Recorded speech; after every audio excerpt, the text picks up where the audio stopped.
Good morning. Good morning. And welcome to the Voorhees University National Alumni Association meeting and changing of the guards. It is with pleasure to be back before you again. My name is Linda McCullough, your National Alumni Association president. Not alone, though. You are now with me, and I want you to say, be you. Be you. You know the program will be followed as scheduled. All right. Okay. Now we will have a presentation from our 10th president, currently known as the Dime President, Dr. Ronnie Hopkins. Now, thank you.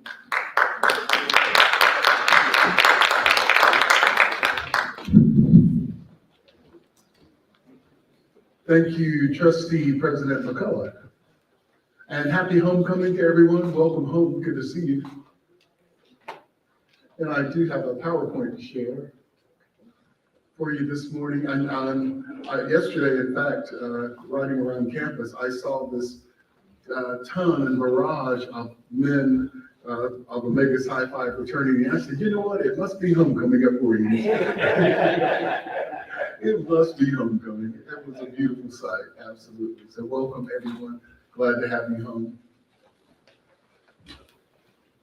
So will I be able to advance, or will you advance? You're going to advance? Okay, I'm going to do it pretty quickly, Mr. Mitchell. So if you'll take me, I always want to stop so that we take the time to look at the mission. And I'll take the opportunity to even read the mission. It is that important to us. The Voorhees University mission. Voorhees University is a private, historically Black liberal arts institution affiliated with the Episcopal Church, whose mission is to produce highly qualified graduates who coalesce intellect and faith in pursuit of lifelong learning, healthy living, the betterment of society, and an abiding faith in God. So that is absolutely the mission that we review every year to make certain, and we do that, not, of course, for the application of the university, but also because it is a SAC-COC accreditation requirement. So next you'll see the strategic priorities, academic excellence and student success, talent acquisition, leverage leadership, accountability, stability, and sustainability, and that is reflected in our strategic plan. The next slide, I do want to recognize the board of trustees, and I'm just very grateful to have such a positive relationship with the board of trustees. And President McCullough is here, but all board of trustees members that are here, would you please stand? Board of trustees members. As we speak, there's one coming in the door, Trustee Dr. Michelle Winkins. We're recognizing board of trustee members. Good morning.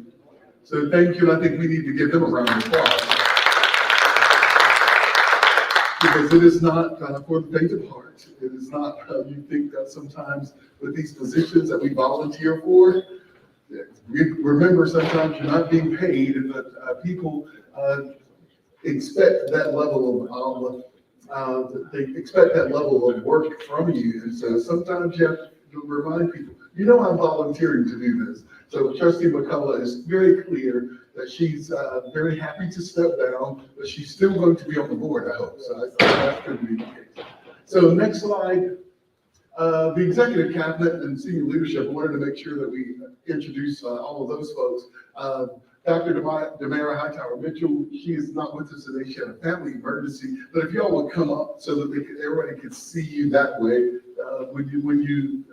when you're called. Vice President Charlene Johnson, Student Affairs and Athletics, Vice President Diana Berry, Business and Fiscal Affairs, Dr. Prince Brown, Vice President of University Advancement, Dr. Corey Amaker, Strategic Planning Assessment and Technology, Vice President Adrian West, Enrollment Management. And introducing to most of you, we are absolutely happy that we now have a Dean of the Chapel of Spiritual Engagement and Vicar of St. Philip's Chapel in the name of, in the person of, the angel, Reverend Marie Carmel Cherie. So we're happy to have Dean Cherie, and welcome. Please meet the Alumni Association. And last but not least, so she's about 2 months old, and Mr. Chauncey Daniels is about 3 weeks old. He's a special assistant to the president for strategic initiatives. So this is the executive cabinet and the senior leadership. And also from the office of the president, we have Jacqueline Williams, who's the executive assistant to the office of the president. We have Dwayne Smiling, who is the founding executive director for Becoming Beloved Community. And she can go on that side, that's okay, we can split. We have Karen McKenzie, who's the executive assistant to Becoming Beloved Community. We have Kathy Scarborough, Esquire. I show that off. She is an attorney and getting her doctorate in business administration. How much more education does she need? But Kathy Scarborough, the founding director of Rural Community Development, and he's been with us maybe 3 months. 3 months. We have Dr. Devin Randolph, the founding director of the Institute for Social and Environmental Justice, Diversity, Inclusion, and Belonging. So these are the folks that we work together to make this happen. And I am just so blessed to have such an accomplished and such a skilled group of individuals that help move the vision of Voorhees University and to help it become a reality. So thank you all so very much. So, and I forgot Marion Wright because he's not here. He's on assignment. Marion Wright is director of university scholarships. So he's actually on assignment. He has a group of students with the South Carolina HBCU STEM project that he has. He's taking those students to a mandatory excursion today. So today, and I'll be brief because I saw that I had 10 minutes, but please know that I scheduled, the PowerPoint is a bit longer than 10, so just pull my coattail and say, Mr. President, you may be seated at any time. That's quite okay. So I'd like to give you an update on enrollment, just a little bit about our academic programs. I'd like to share the overview of giving for the university. I don't think we've done that before. I'd like to, of course, as always, show off. I certainly can't show it all, but I'll highlight some of the wonderful things that are happening at the university. And certainly I'd like to share with you the present vision for the future of Voorhees University. We've had those discussions before, but I'd like to give you an update on that. And also I'd like to address the submitted questions and open up for a further discussion if need be. So discussing retention and enrollment, go ahead to the next slide. I just want you to see that we are headed in the right direction. If you recall that for the strategic plan, that let me give you a quiz this morning. You can't answer, Trustee McCullough, because I know you know. So the question is, in the strategic plan, Voorhees University has determined that by 2027, we will have how many students? You can't answer either, Trustee Dr. Meekins. How many students? 1,000. Actually, it is 800. It's 800 in the strategic plan, but our stretch goal is 1,000. So we really want to get to 1,000 because the thing about enrollment is that there is an ebb and flow. So if you say that your enrollment is going to be 800 in 2027, then it needs to be it needs to be increased some semesters because some semesters will be lower. So there is an ebb and flow, but I do want you to see that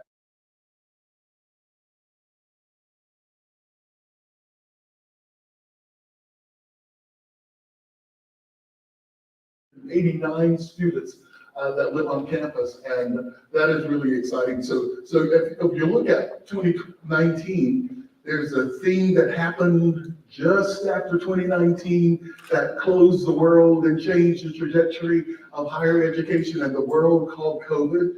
And so a lot of our students have decided they enjoyed being online so much because they could work, they could take care of grandma or granddad, and they really feel comfortable being online. And so we are proud that we have that option for them. And I have presidential colleagues that were not so fortunate, and they lost a lot of students because they didn't have the option. And those students were saying, well, I want to come back to school, but I have to be online, and they don't have the online option. And so we were just blessed to have to see the handwriting on the wall, and we had all of our faculty trained, and we were very prepared to move online, and we had already gotten SAT-COC approval for online programs. Our graduate programs are doing very well. We're really excited, and they really do impact what we do. They impact our enrollment tremendously. Our international population, we are happy that it's increasing. We are internationalizing the campus, and we're doing that in two ways, bringing students to the university as well as ensuring that our students have international experiences. So we are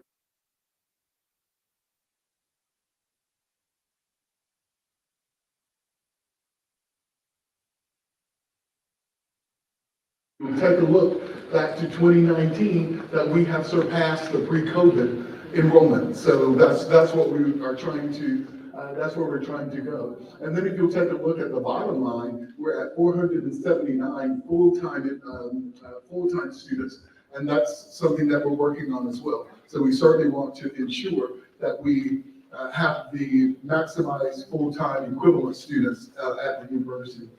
Next slide shows our retention. We are very proud of our retention. Our current goal, as articulated in the strategic plan, is 70%. That is our goal, and we're certainly headed in that direction.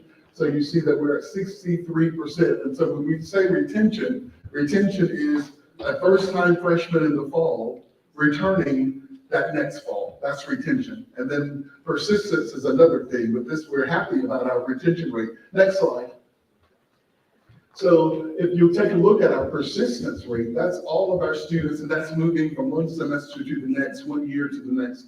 That we are very pleased that our particularly for fall 2022, if you look at fall 2022, spring 2023, we're headed in the right direction with our students returning. So we believe that we are assessing the issues that we have on the campus, that we are talking to our students, listening to our students, and we are trying to adjust as quickly as possible when we find that there are issues with the students. Next slide. So let's move to the academic programs. We have 19 undergraduate programs, and it really is important for you to know that all of our programs are online. So our undergraduate programs and our graduate programs are online. Two of our newest programs, environmental science and hospitality and tourism management. Those are two very exciting programs that we hope will launch.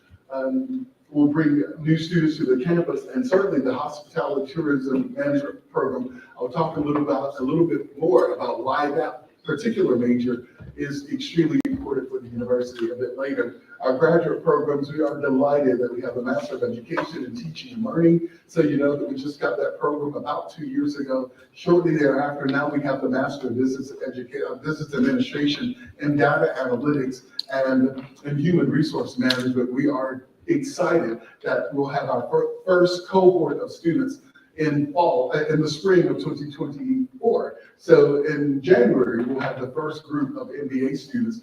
We are going to submit for authorization for a level change. And so we've celebrated, and we're very happy that we had our first 2 master's programs at Voorhees University. Wait until you can celebrate and you can say, guess what? Voorhees University has a doctoral program. So we are really here.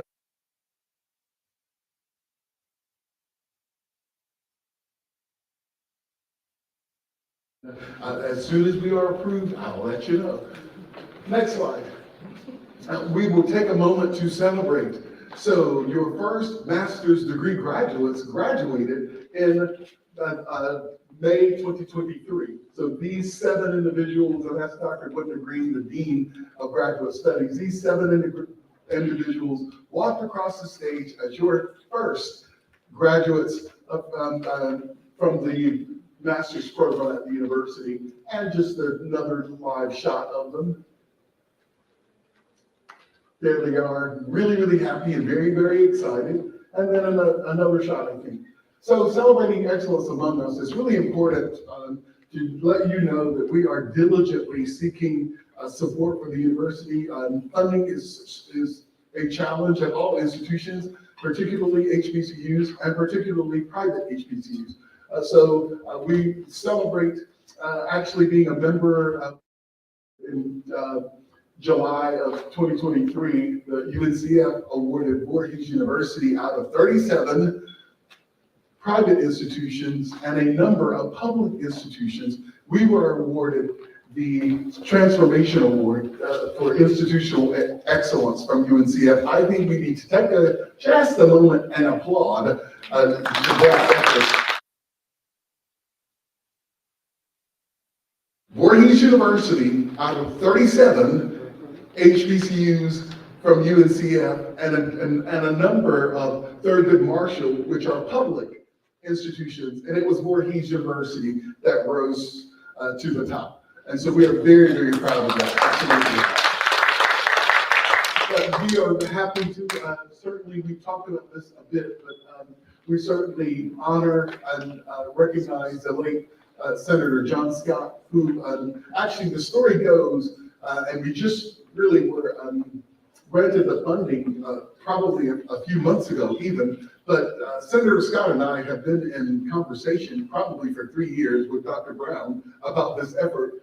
And in fact, Dr. Brown and Senator Scott, of course, you get Dr. Brown and Senator Scott together, they're going to get some things moving. What we would like to do, we still have that, we're trying to figure out how to fund that, is actually put a roundabout on as you enter the campus at Voorhees Road, develop a roundabout. So we were working on developing a roundabout and having a statue there.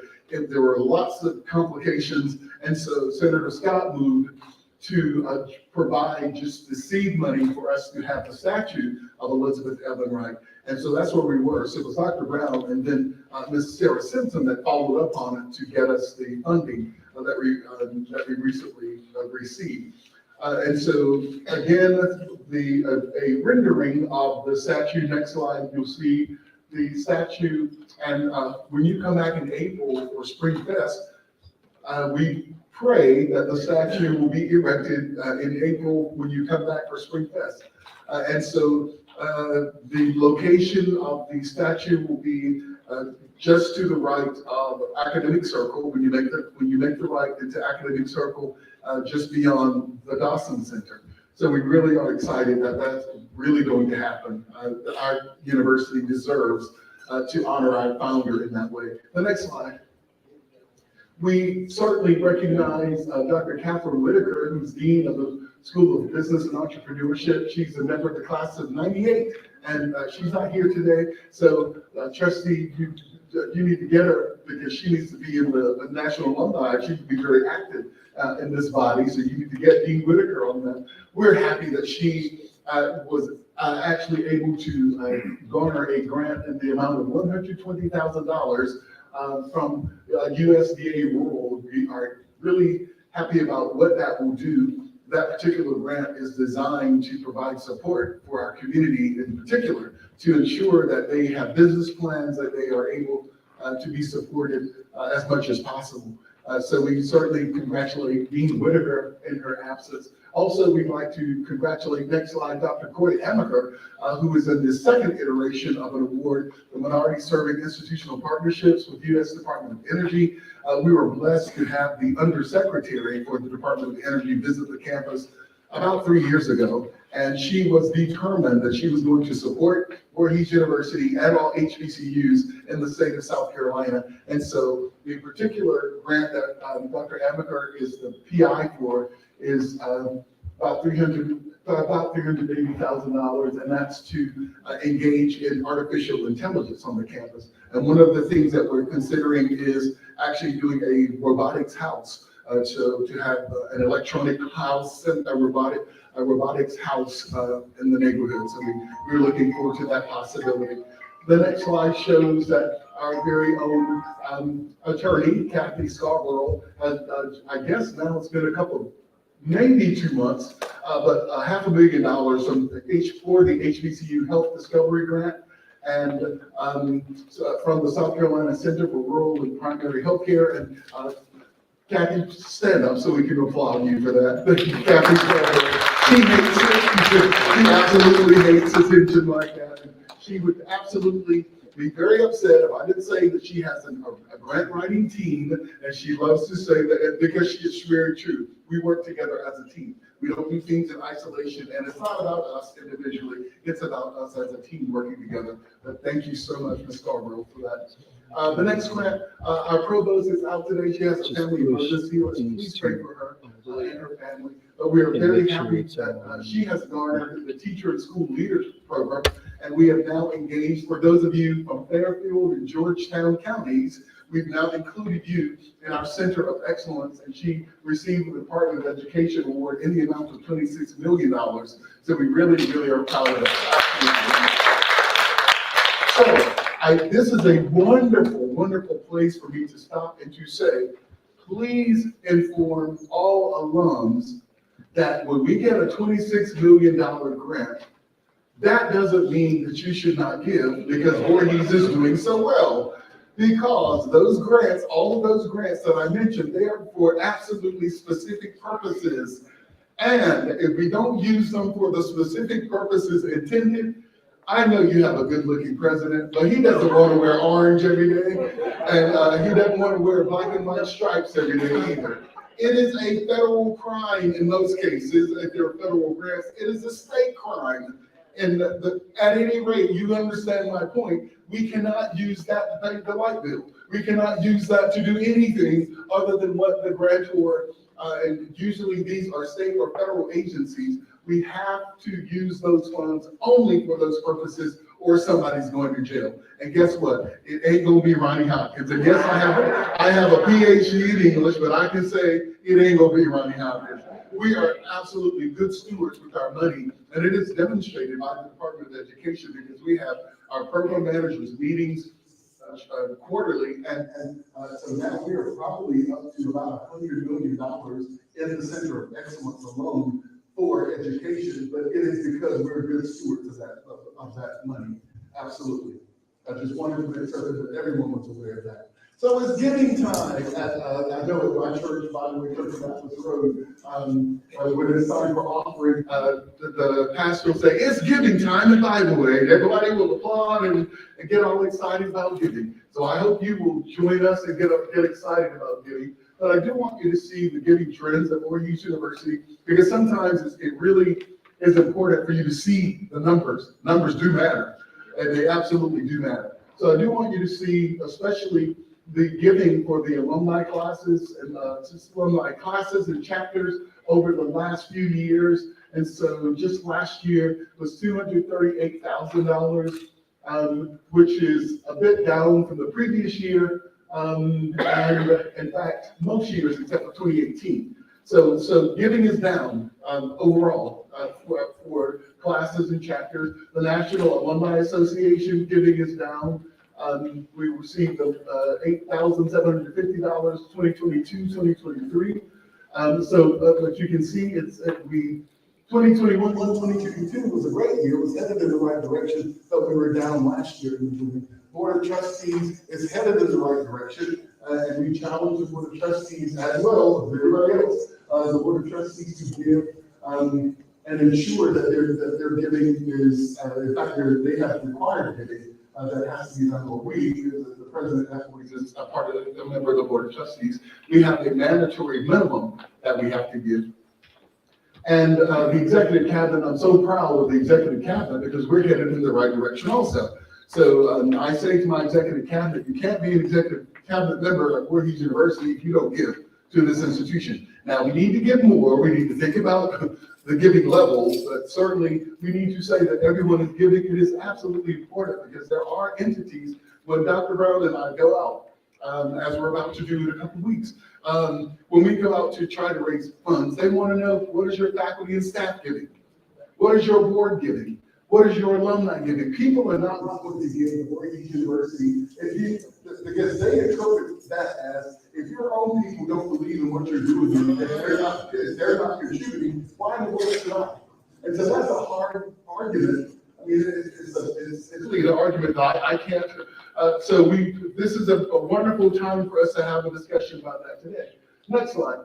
So you'll see the total giving, and this is a good way to see the giving levels. But 2021, and we have 5.9 million total giving, and that was because that particular year, correct, Dr. Brown, that was the Mackenzie Scott year. That's why you see sort of an aberration there. But we want to get back to that level and make that level annual, and that's what Dr. Brown, we're working on ensuring that advancement moves to the next level of excellence, and that's what we're doing through some partnerships that we have. But take a look at the alumni giving as a part of the percentage of alumni giving. 2023 was 13% of the entire amount given to the university. Alumni donors, that's what's concerning me, and that's where, I'm answering some of the questions that you posed. That's where you need to help. You need to call your sorrow, call your frat brother, call your classmate, call whomever you know that's a graduate of Voorhees University to say, shame on you. If you have not given, you just need to pull their coats up and say, well, be nice. And the rest of them, in a nice way, we need you to give. If you take a look, last year, 489 people, let me put it that way, 489 people out of 8,316 of Voorhees alums gave to this institution. And that ought to make us feel bad. Absolutely. So we can work on that. We can work on that. Especially, we need you to work on that because you know your classmates. You know your fraternity brothers and sorors and these folks that were here that haven't been to homecoming perhaps, and they don't necessarily have to come to homecoming to write a check. You don't have to be here to write a check. You don't have to be present to win in this situation.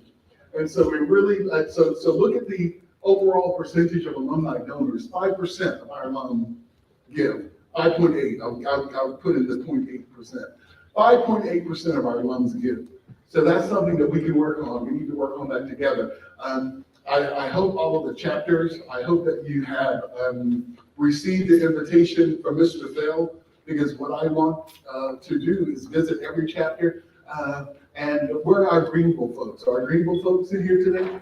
Greenville's here, and Greenville was the first chapter to accept my invitation to present to the chapter. So I want to do a tour of all the chapters. And I know some of you are still online, and that's fine because I joined them online, but I will join you online. I will come to your city. But Mr. Fell and Dr. Brown are working out that schedule, but I would love to join your chapter, join the chapter meeting and talk about what we need to do at Voorhees University and share the vision for Voorhees University to your chapter. Next slide, please. So so interesting because obviously this stuff was done way before I got the questions. And so one of the questions that we're going to talk about is what project could we work on? And so a very simple project is to ensure that we maximize the number of alums that are giving. So if I call this the $1 million opportunity or the $1 million challenge. The alumni giving situation. We have approximately 7,827 alums that are not giving to this amazing institution. The appeal, if all alum were to just give $150, then in 2024, the Alumni Association would have $1.1 million to present to the institution.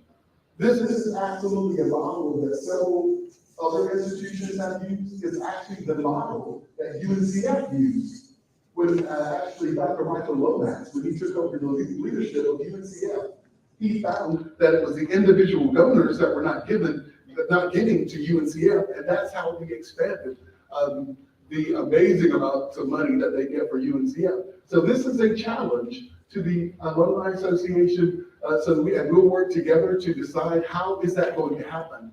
And that's an exciting thing. I love alumni giving the right way. This is alumni giving the right way, but it's low-hanging fruit, and it's something that we can do. And yes, I tried to shoot for the stars because that 1.1 million would be amazing. And of course, 100% of everybody giving is probably unrealistic, especially when we're at 5.8% giving, but that's okay, because if you engage everyone, then somebody's gonna say, well, if I'm giving 150, I might as well give 1,000. And so that's what's going to happen when we start doing that. So other alums will actually cover some of the ones that are not giving. That's what's going to happen in this scenario. Next slide. I want to share with you what's so important about your giving to the university, and what's so important about, I laughed heartily when the chairman, in fact, mentioned that some alums think that I use the funds for the institution to raise my salary. Well, the devil is a liar in that mode. I have not had a raise since I was hired, except for this year, when the board encouraged us to do a 3% raise for everyone. So everyone at Voorhees University, the faculty and the staff, everyone received a 3% raise. And I've been here 7 years, and I've never gotten a raise in 7 years. And so there's some people that have been here 25 years and 15 years. So we are very happy that that happened, that we were able to do that. The problematic is we've got to ensure that we stay competitive with other institutions, because some institutions will offer $1,500 more, $5,000 more. And guess what? They walk right out the door. And we can't afford to lose these amazing, brilliant athletes that we have. Absolutely. So currently, this is the situation for our students. We have 168 students that have over $2,000, a $2,000 balance. And so understand what we're working with on a day-to-day basis. So imagine if it were your child that was here this semester that had a $2,000 plus balance, and they tried to go into the portal to register, and it says you have a hold in your account. Imagine the level of stress that puts on a young person. That is extremely stressful. And some of these students are brilliant students, and some of them are struggling just trying to get a college degree. And now we're telling them, you can't register because you don't have your balance paid. So that's absolutely problematic. These students cannot register for spring. They're at risk of not being let in for the spring. They have to create a payment plan with the Office of Business and Fiscal Affairs. And so it really is a critical matter that we have to understand and really empathize with these students. I was there. I was certainly a first generation student. I was the first generation. Now, I have to qualify that. I was a poor first generation student, because so there are some first generation students that are not necessarily poor, but I was. My family did not have money to send me for books. My family would certainly not have had money to send me. So at the time, thank God, and that's why we have to ensure that we're talking to these politicians, that Pell Grant was much higher in my day. And so a lot of the support that I got was through Pell Grants and then loans covered. But I'll give you the example of one that breaks my heart. We have a student who spent most of his or her life homeless. The parent doesn't have a home. They stayed in cars. They were sleeping from house to house. This student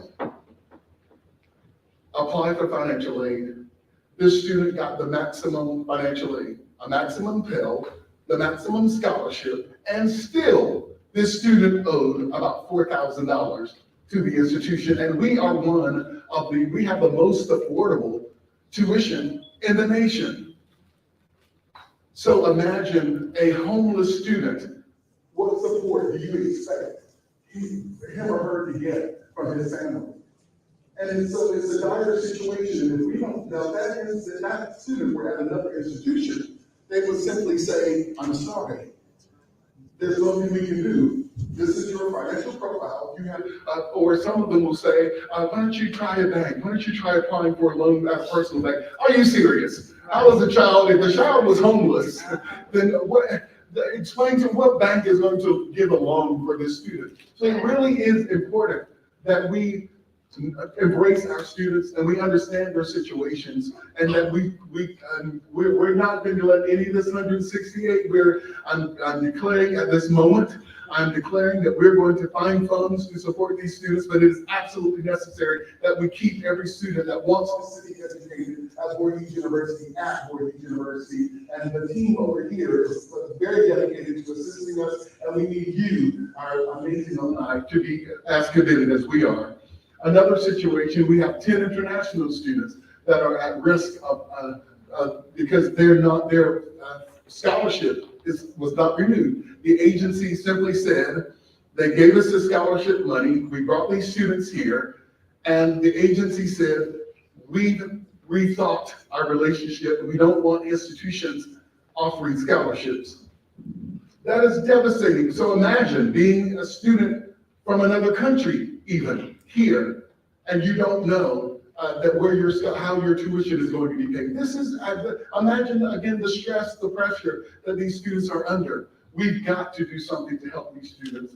And certainly, finally, our enrollment would certainly have easily been over 30 plus students. But these students who wanted to come domestically and internationally simply did not have funds to come to Voorhees University. So that's the situation with our students and the need for us to support them. Next slide. So this is what we've decided to do, certainly to assist that 168 students and those 10 students, the international students. Next slide. All the proceeds, 100% of proceeds from this homecoming, the 93rd homecoming, will go to that GAP scholarship, and they will be 100%. So we're very excited, and so I'm certainly, please know, he's going to be looking for you. Dr. Liddy Springs, the class of 1968, he said, I'm going to find their class president, I'm going to find all of them, and I'm going to ask for a donation. Please know, Chairman David Miller, class of 1984, Chairman Miller, his favorite euphemism is a closed mouth what?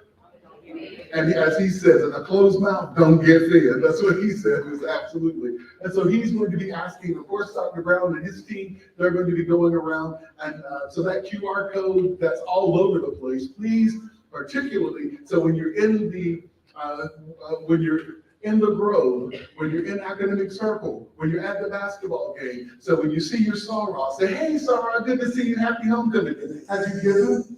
Here's the code. I have the code for you. Just go ahead and scan it, Sarah. Go ahead and scan it, Brad. Brad, good to see you, but have you given this year? We need you to give. We need you to give because we have so many issues that we have to handle at the institution, but we are delighted that this is just a wonderful plan for us to support. And I certainly want to thank Vice President O'Berry for all that she does to ensure that we try to keep all of these students supported. So we certainly thank you for your efforts. Next slide. So I want to share just some university engagement and outreach and things that we've engaged in. So we were very happy that we partnered with the community, of course. We are part of the community, but I was delighted to welcome 10 middle schoolers, and we call them the President's Middle School Scholars. And these 10-year-olds came to campus. They each have a college male mentor, and they actually we had a tie-tying session with them.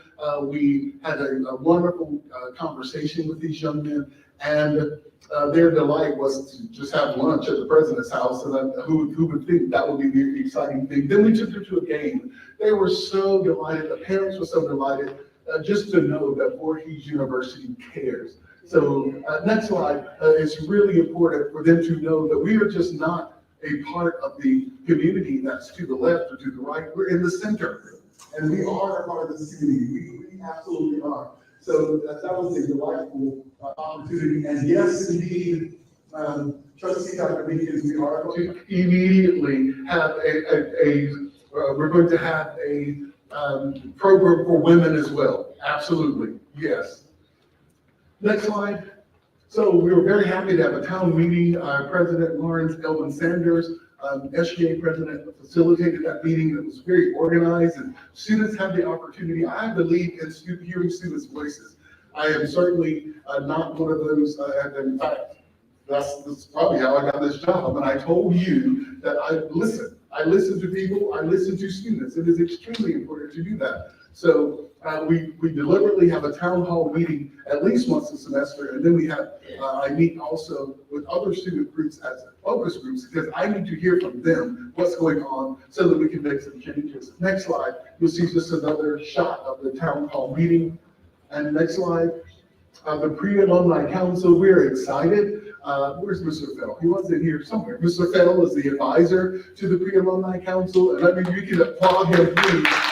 Yes, because they are now, because of Mr. Fell's engagement, and because just a couple of years ago, I said, Dr. Brown, why are we not engaged in the pre-alumni council? He said, that's what Mr. Fell is going to do. And indeed, when I go to any UNCF function, they always talk about Voorhees University being a leader in the pre-alumni council. So we are nationally recognized at UNCF. This was an area meeting, and there were 4 institutions here for the area meeting. So we're very proud. Ms. Samaya Levine, who's a former SGA president, she's the past SGA president. She oh, please, stand up. Yes. Oh, there she is.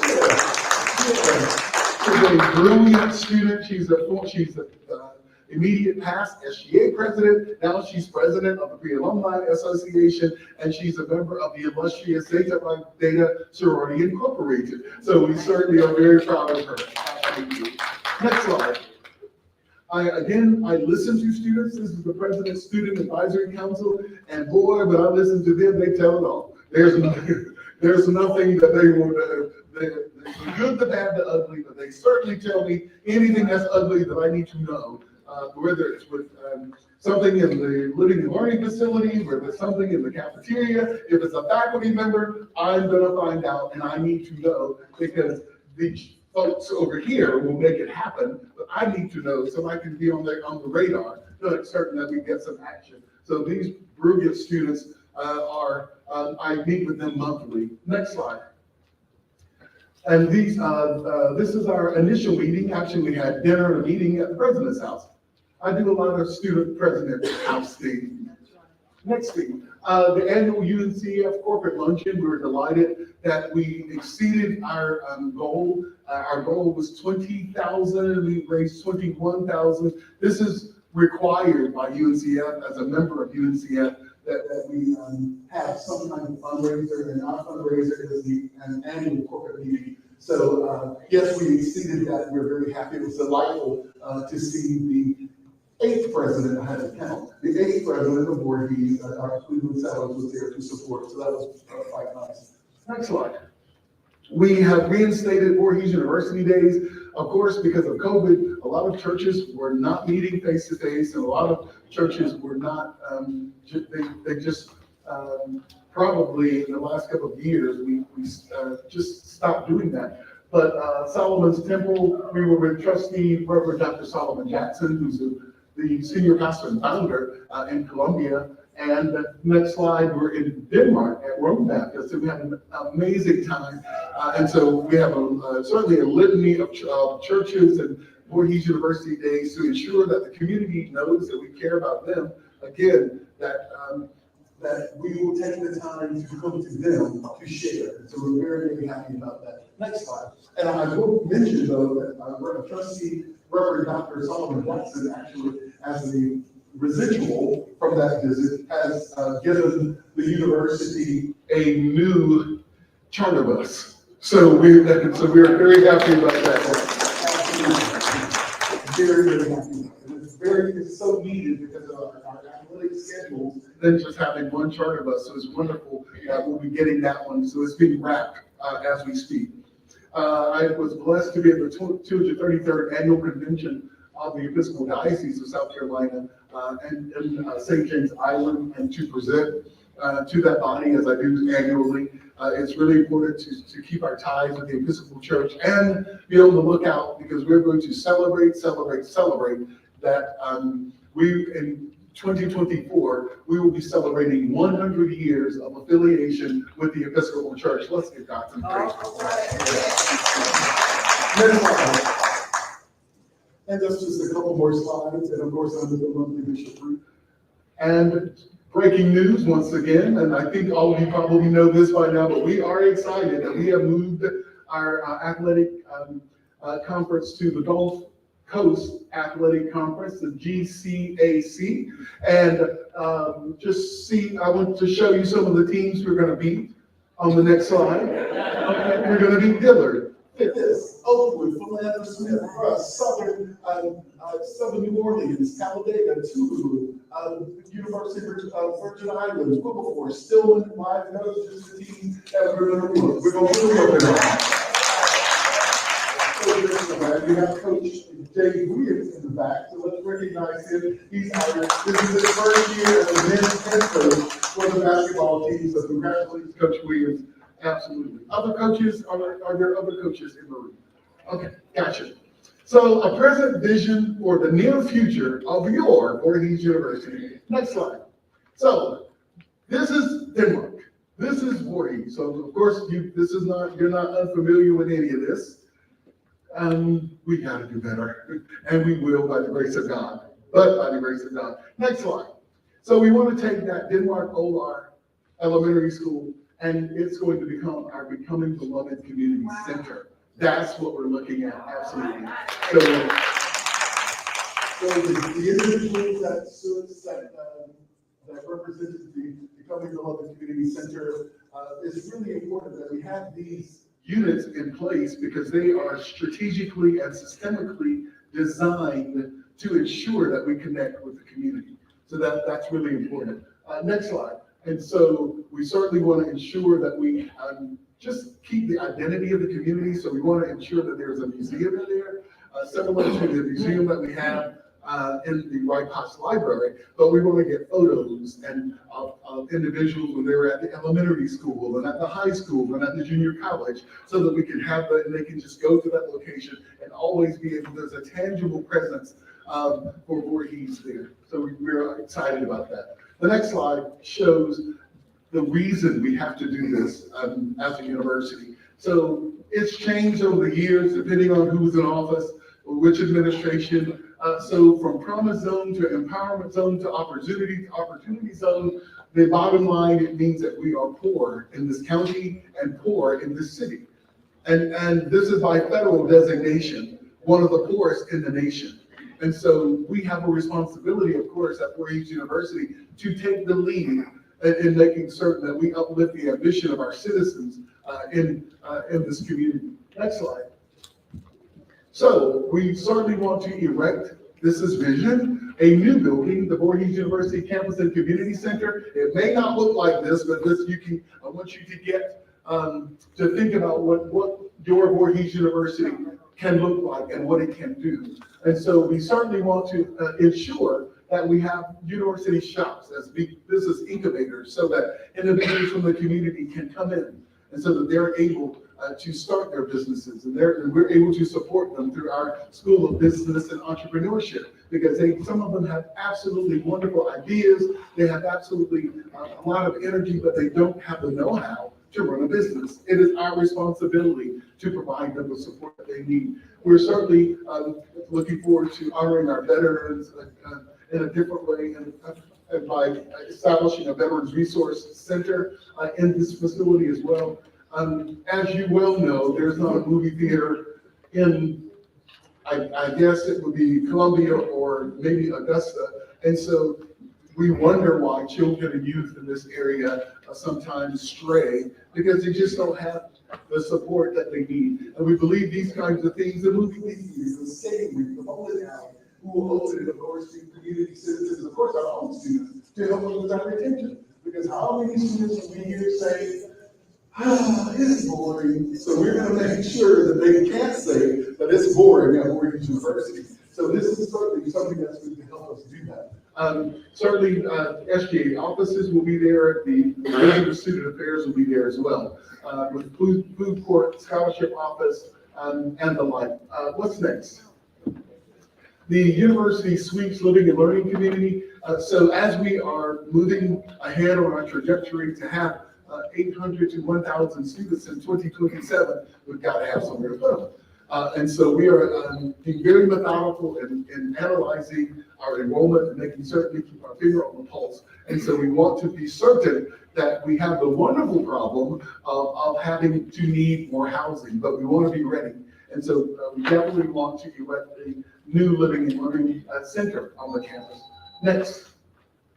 So the Voorhees University Village, I'll tell you, our problematic is we have wonderful faculty, wonderful staff that apply to Voorhees University, and they sign almost on the dotted line, and then they say, where am I gonna live?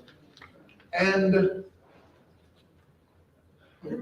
just like now, you get crickets from the president because I don't know. We don't have space on campus. So we certainly want to do three things. One is we want to ensure that we renovate the existing apartments. We want to erect new apartments, and all of the campus houses that we own, we want to make certain that we renovate those to ensure that faculty, staff, and community citizens have an opportunity to live. And so we want to make certain that this housing insecurity that we have, that we rectify and resolve that matter. So it's really important for us to do that. And we are certainly already now in conversation with USDA Rural and as well as HUD, trying to ensure how we will fund these projects. And it takes a while to get through to all of them and for us to line up the funding. But just last week, Congressman Clyburn, Representative Dalton Treswell, we had an exciting conversation. He said, as I promised you, Mr. President, I went to Denmark, I saw those apartments, I saw those houses, I saw the Becoming Beloved Community Center, and we can make this happen. And I was really excited about that. He said, let me tell you something else. I don't know when I have seen Voorhees University look so beautiful. So I was really excited about that because we are very encouraging loud and clearly that we need to certainly ensure that when you come on campus, you are proud. That you, I hope that you see interior and exterior, we're not perfect, but we're getting there, that's for sure. And we have some challenges, but I hope that you see immediately that there is improvement to the physical grounds as well as some of the interior of the campus. Next slide. So certainly we want to ensure that throughout the campus that we locate community gardens, including botanical, but we're still looking at solar farming and those kinds of things. So we do have some experts, and we will be working with Honeywell as our environmental, to do an environmental scan of the university. And we certainly hope that will help us achieve what we are trying to do with community gardens. Next. And so we talked about this. So some of you even drove in today, and it would have been very comfortable had you been able to spend the night here in Denmark, but you had to drive either from your county, or you had to drive, or you had to spend the night in another. We've got to do better, and I love this university. So we are definitely still looking at the Voorhees University campus-owned and operated hotel. We're very excited about that. And I let you know that Living Springs, who actually is an advisor to me, that he's been very helpful in providing guidance that I need to deal with hoteliers and that kind of thing. So I believe let's bring Voorhees in to help us solve our own problems and to help us realize our own vision. So really excited about that. One thing about that hotel, because we have the hospitality tourism management program, is absolutely wonderful and certainly logical that all of our students will do their internships. It will be a laboratory for all of those students, not to mention our business students. So it will there's just so many layers of good with erecting that hotel, but it's extremely exciting. So now we're at questions and answers. No tomatoes and no arrows, please. But thank you so much for you already shared some questions, and I will address those. And if you have others, I'll be happy but if you show the next slide, the first two of the questions that you submitted actually were related to the Alumni House. And so I have to explain how that works. And so the first question is, and I'll repeat it, is there a way the college can help with, and I'll correct that, is a way that the university can help with purchasing the Charles Brown House, which we have raised money for, or how to move forward with purchasing the house for which we donated the funds. So I'll take that one. And then the second one was what progress, if any, are being made with the White's House, which is to become the Alumni House. So there are two matters here. So it is not uncommon for an institution to facilitate a university alumni house. That is absolutely not uncommon. That's one matter. The other matter is if the Voorhees University National Alumni Association wants to own it, then you're gonna have to buy it. That's how you get it. So if you want to own it outright as a Voorhees University National Alumni Association house, then it has to be bought by the organization. However, the university, if it's going to be a university alumni house, then the university actually can assist in, if it's going to be owned and operated by the university, which is a very different matter, the university would have in that university alumni house a staff, at least a staffer in the house, and there will be opportunities, of course, for the National Alumni Association or any alumni to utilize the house as you deem appropriate. And so that's the answer to both of those. So as we are moving on, and I mentioned that we're with the apartments and the houses, that we're working with USDA Rural and we're working with HUD to determine how we're going to fund each of these projects. So these are federal dollars, and depending on which of the federal dollars we accept, they will dictate what we can do. So in some cases, we may or may not be able to sell. And in some cases, we have to have an academic program. So that will depend upon what USDA rule and what HUD says when we are further along in our application process. And I'll pause if you have any questions about that. Oh, that's pretty good. That's being an English language arts teacher, I guess that paid off well. Next slide. So increase alumni giving. Oh my God, praise Jesus! I'm glad you asked. So the question is, what project can the university pursue soon that will manifest more giving from the alumni? When I tell you, Pastor, when I tell you, this is absolute confirmation that this is a brilliant idea. I didn't know this question was coming. I had no idea that it was coming. And so certainly you can contribute to all the giving campaigns, but I think the first thing we need to do is embark in the $1 million challenge. So again, go out and get your choir members, go out and get your whomever, your basketball players, fellow basketball players, Trustee Dr. Gillespie Johnson, tell those sisters and let them know, have you all contributed?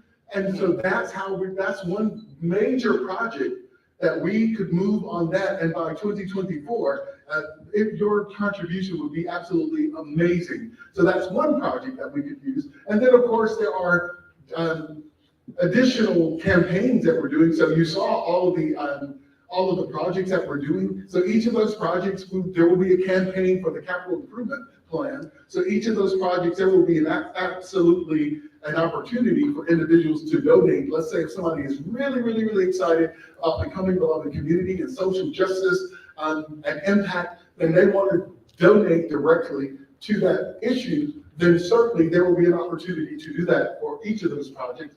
Giving Tuesday is coming up. So that is absolutely something that that alums can be engaged in. Scholarships and gap funding for students, as I previously shared, it is a tremendous issue and matter for the institution.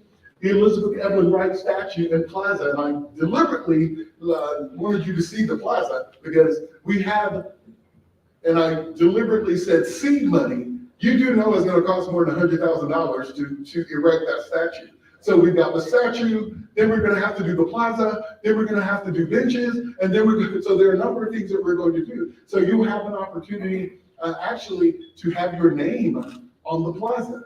And so there'll be an opportunity for you to purchase an honor slot.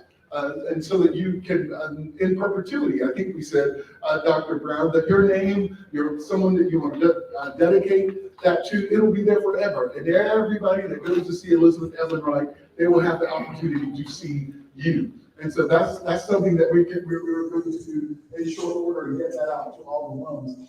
Same thing with the University Memorial Gardens. So we're doing a brick campaign, and so you can, of course, do individual, family dedications. I certainly have everyone who's deceased in my family, for my parents. I certainly will buy a brick and have a brick in the memorial gardens for them. That campaign will be launching in short order. Also, business and corporate giving. That's really important. So some of you have deep pockets. Some of you work in some really influential places or have worked there. So that's one way that alums can certainly support us by driving us to. So if you know a business or even a small business that is interested in donating to an amazing cause and with an amazing history, it is Voorhees University, no doubt. But feel free to let me know, let Dr. Brown know, and what you will have done is we would make a cold connect with them. You would be our connect. And because they know you, then they would entertain us. So that would be amazing for you to do. Also for the alumni, of course, there is the Alumni Hall of Fame. Speaking of which, Trustee Dr. LaTanya Johnson, I gotta get your name right. Gillespie Johnson, would you stand, Madam? One of our newest honorees. And I will take the time to recognize all Voorhees University Hall of Famers. Would you please stand? All Hall of Famers. All Hall of Famers. Thank you so much. Absolutely. 10 under 40. That's another way alums can be connected forever a queen. So our queens, and I don't know why we're just doing that. That's also Trustee Dr. Meekins. We've got forever a queen. We got some kings too that can raise money. So what the queens, there you go. So what the queens are going to be doing is raising money as well. So these are a number of things, and trust me, I'm gonna think of more, and I'll let you know. I'll get back with you soon. Next slide. So alumni giving incentives. What does Voorhees University have in place by way of incentives for members that make a financial donation in the amount of $1,000 and above in a given year? I would like to see the school incentivize our financial giving program.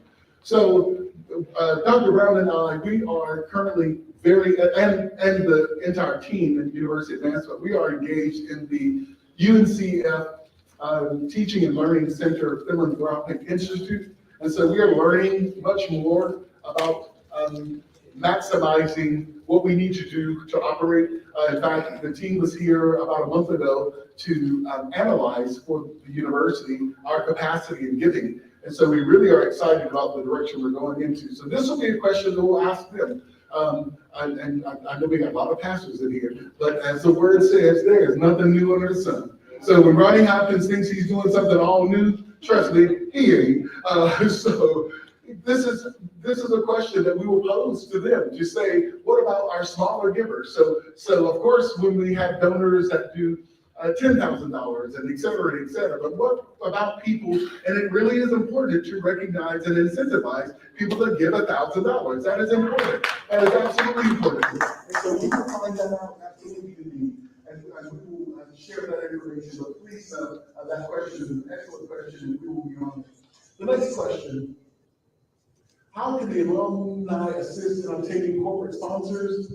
And please state what the alums can do to improve our university. I think I have stated, I think you get the point, you get the message, which is a beautiful thing. But in obtaining corporate sponsorship, I reiterate, your connection is important. Please contact Dr. Brown, please contact Ronnie Hopkins, and we will certainly move upon your recommendations and engage any corporate sponsors or businesses that you have So that's what you can do, connect us to those. Or if you hear, let's say, oh, I read something on Facebook or I read something in the newspaper that XYZ company is doing this, maybe we hadn't heard about it, share that with us.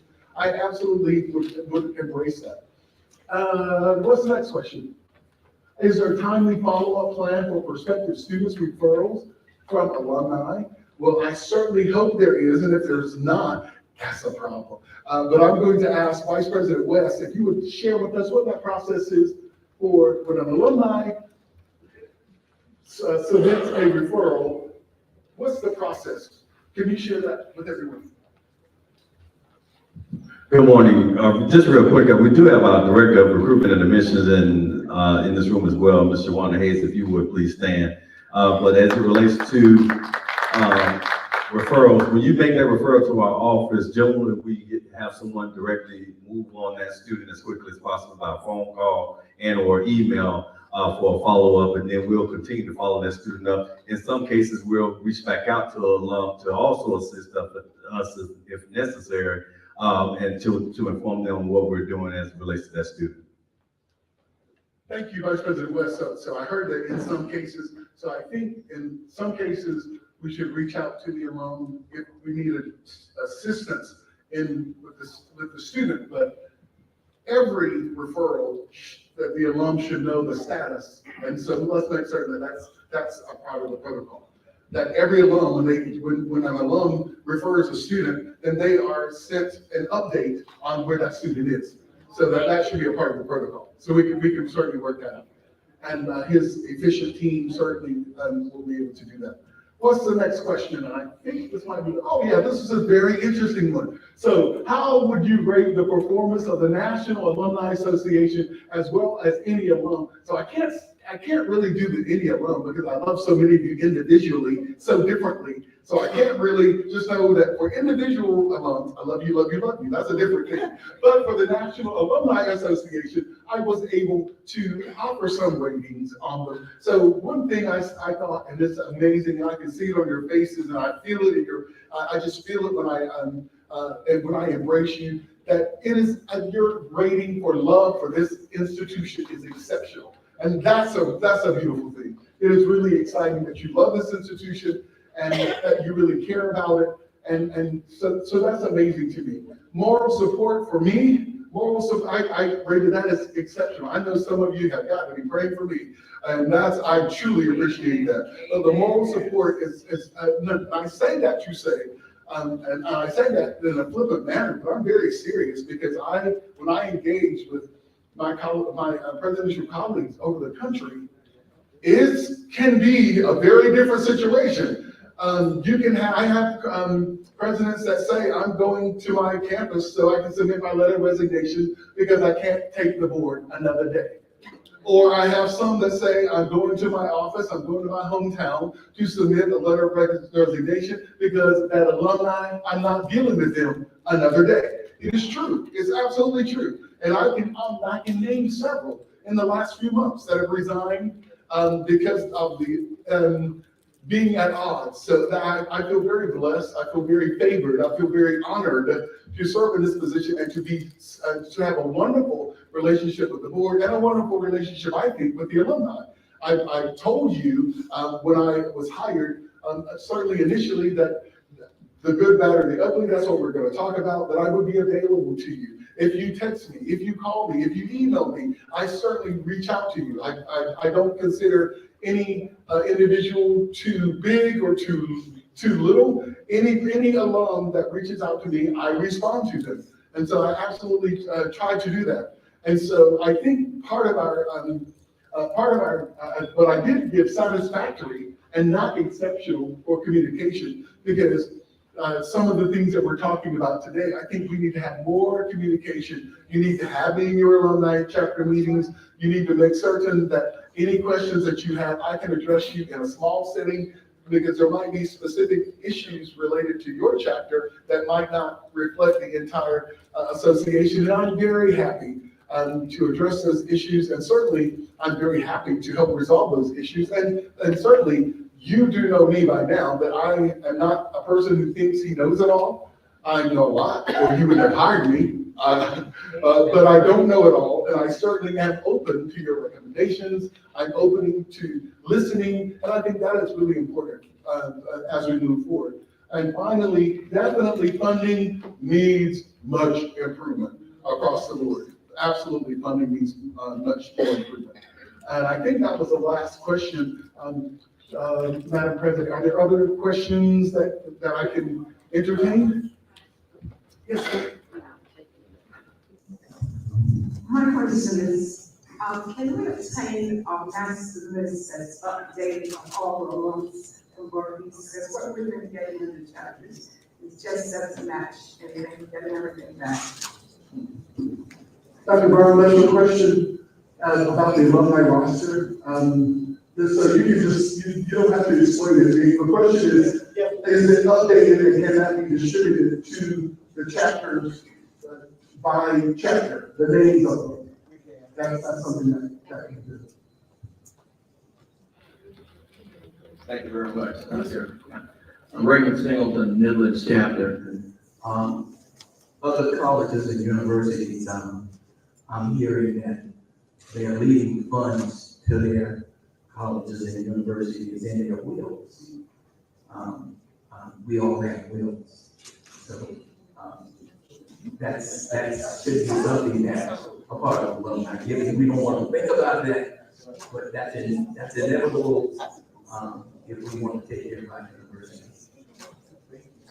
I appreciate that. And we do have a planned giving campaign that Dr. Brown is working on that will be shared in short order. But I think the president is telling me now to sit down. But I guess one other hand will take that person who had their hand up, and that's it. okay.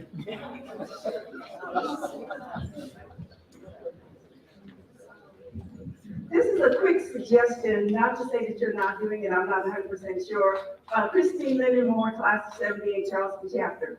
And at the risk of emphasizing my age even more, my suggestion is that at least twice a year, it would be great to have something in the postal mail that asks for donations, because some of us still write checks, you know, and the fact is that with email, you know, we all read email as well, but our email boxes are flooded with so many other, you know, promotions and things of that nature. And I just feel that it's a little bit harder to throw a Voorhees appeal that comes by paper in the trash can than it is to hit that delete button. So that's just my opinion, and, you know,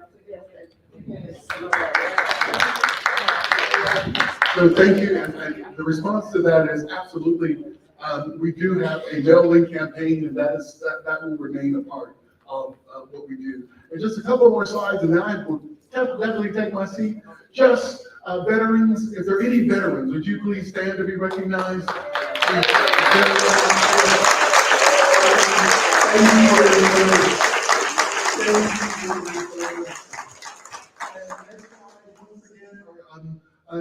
Congratulations to our Hall of Famers. Please, at 5 o'clock today, we're going to reveal the brand new Hall of Fame gallery. And so I know that you'll love it. It's in the Wright Potts Library on the second floor. So please come at 5. And then, of course, the gala is at 6. And then finally, happy homecoming. I love you so much. Take good care.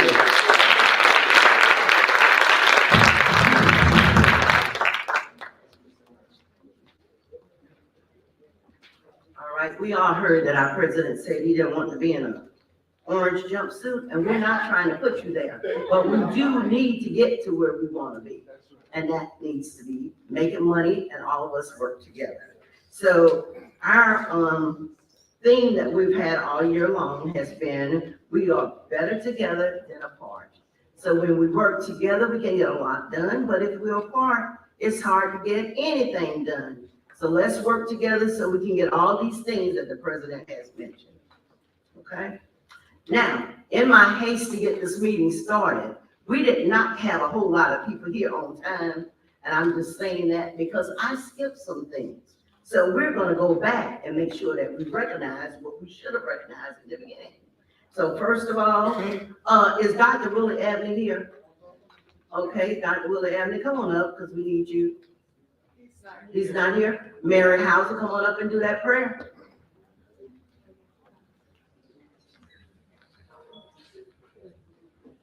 Father God, in Jesus' name, we humble ourselves to you and give you glory for all the things you have done at our dear Voorhees. We thank you for ordering our steps today. We thank you for this great leader that we esteem that you have allowed to be here at Voorhees College. We thank you for the National Alumni Association. And we ask, oh God, that you continue to bless this meeting as we assemble ourselves. Give us vision and insight, oh Father.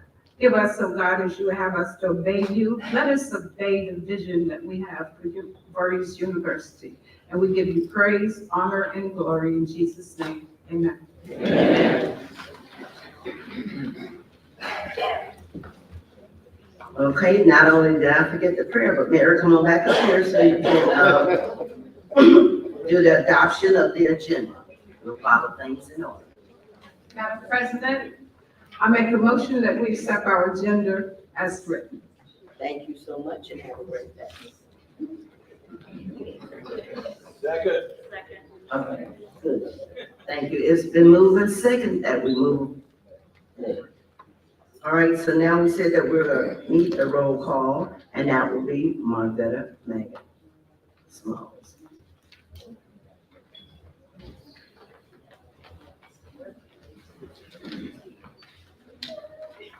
Good morning to each and every one of you. We just want to know who's here, because we know as the homecoming manifest that we'll be going in our own different directions. So when you hear your chapter's name, just say, "We are here." Okay? All you have to say is, "We're here." We're going to start with the Atlanta chapter. We're here. Amen. The Berkeley chapter. We are here. All right. The CSRA chapter. We're here. All right. The Charleston chapter. We're here. The Central Carolina chapter. Charlotte. Okay. We're here. The Denmark chapter. All right. Need some more. Come on. The DMV chapter. All right. The Florence, Darlington chapter.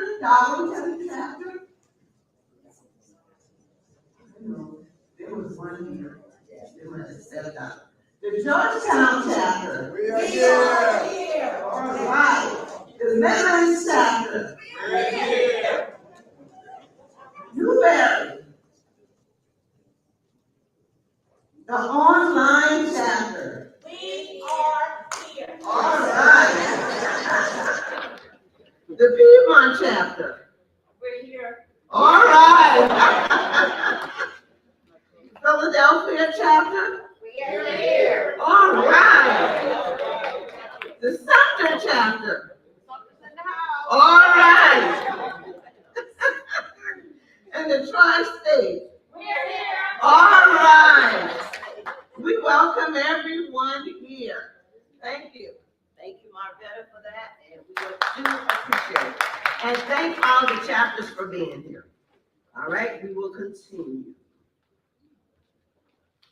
Okay.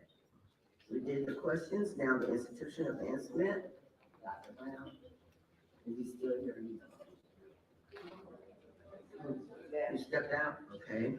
So now we have, He's here. oh, he's on this one. Okay. Good morning, everybody. Welcome back to Homecoming 23. We're going to celebrate the right way. All right. Having been given permission from the president, I'm just going to respond to any questions that anyone may have, because I know you've been here a long time, and the president, Bishop Hopkins, gave a tremendous sermon. So that's all I need to do right now is pick up, pass the plate, but the time.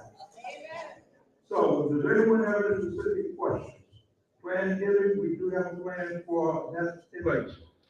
Any other questions that anyone may have? because I don't want to take up any area time, because the president touched on everything that I wanted to say, and Jasper has a couple of things that he's going to talk about, I was going to talk about, so we don't need to repeat ourselves.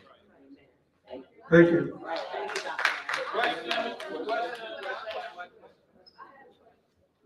I'm grateful, especially in this chapter, we're about to, entertain our 50th class reunion. I have a big concern, I talked to Dr. Brown. We're, updating our list for the class of 73, we had a rough time. You all can keep updating list of alumni and also graduates. In the meantime, we could not find a program of our class.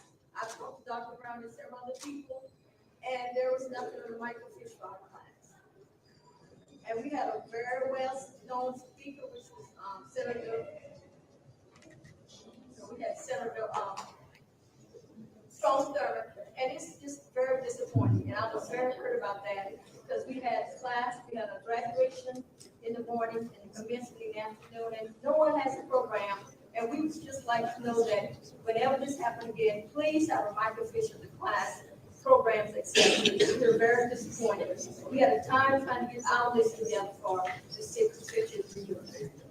And we're going to rebuild ourselves. So if you or anyone else has a program from your year, if you would copy that and share it with us, that would help us to rebuild what we don't have at this point in time. As relate to the class information, Mr. Bell has, he'll talk to you about our efforts starting today to get the information that we need. Yes, ma'am. Is it possible to get a copy of the president's slide? Yes, ma'am. Chapters? Yes, ma'am. I'll make sure you get that whole chapter. Or if we have a list of email, whoever has the email address, we'll send it to them. We'll be happy to do that. In fact, I'd ask if you put it on the website so that people can download it. Thank you. One more.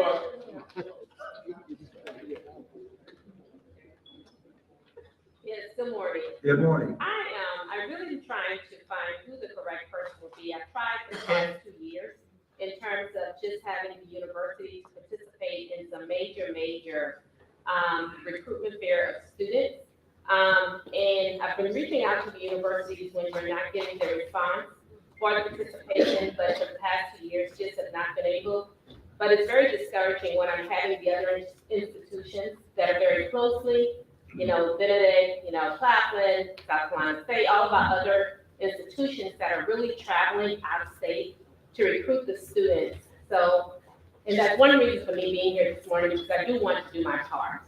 That would be Adrian West, Vice President for Enrollment Management. But what I'd like you to do, particularly if you reach out to him by mail, copy our office, copy Mr. Bell and or me. Well, no, not and or, but copy Bell and me. And then we will follow up to make sure that the connection is made on there. So, and even if you make a phone call, you just let our office know, because we work hand in hand. And part of our goal as from both the Alumni Association and our alumni office is increased student enrollment. So we are very much committed to that as well. Thank you very much, but we've done all those things, but I'll follow up with you.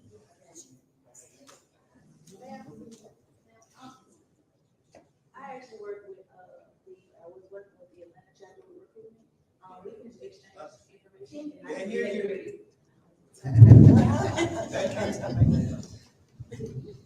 I was the former president of the Atlanta chapter, and we did a lot of recruitment stuff. And so what I ended up doing was meeting directly with Adrian West and Miss Shalana Hayes, who was here. They all just left. She would be your direct person, because they literally just assign different areas for different recruitment officers. And I think the one from Atlanta, he's actually recruiting today. Xavier, Mr. Voorhees, he's actually recruiting today. He's coming back to homecoming. So they have different regions, but I'll speak with you directly, and then we can talk about that, because I have exactly a person who you're really looking for your question. Thank you. Not a problem. Just for general information, my wife is with my daughter sick, but she said she was watching the video live. Okay. So those who don't know, it was live, she was watching. Thank you. Hope that you have a tremendous homecoming. so much.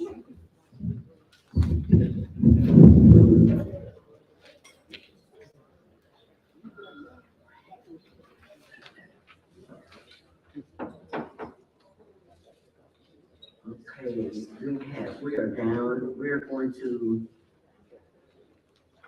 do our dedication for our candlelight service. And those persons, I think, maybe CSRA and,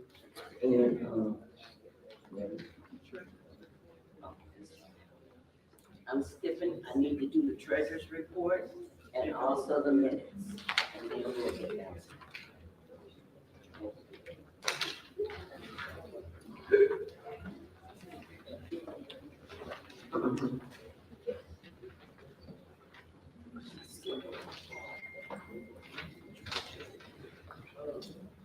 Good morning.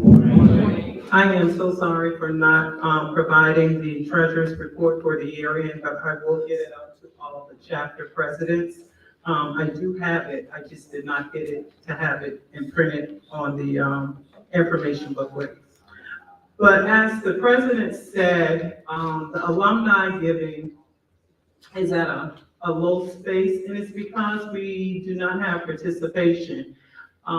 We had Summerfest this past summer, and it was low participation. The alumni only, the National Alumni Association can only give what the alumni give. We have, as of October 30th, 2023, $38,968.77 in our treasurer. $16,000 that belongs to the Charles B. Brown House, and that's again what Dr. Hopkins was alluding to.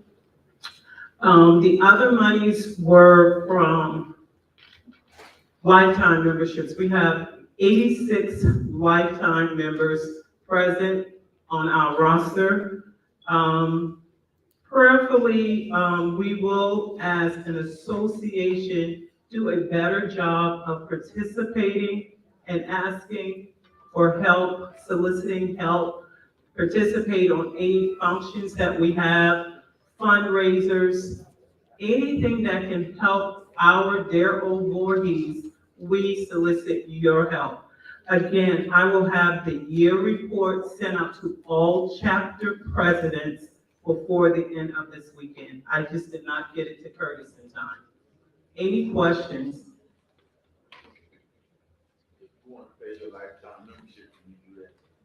You can do that today, it's $750. Yes, you can pay that today. $750. You never have to pay National Alumni dues again. I got in when it was $500. Any other questions? Thank you.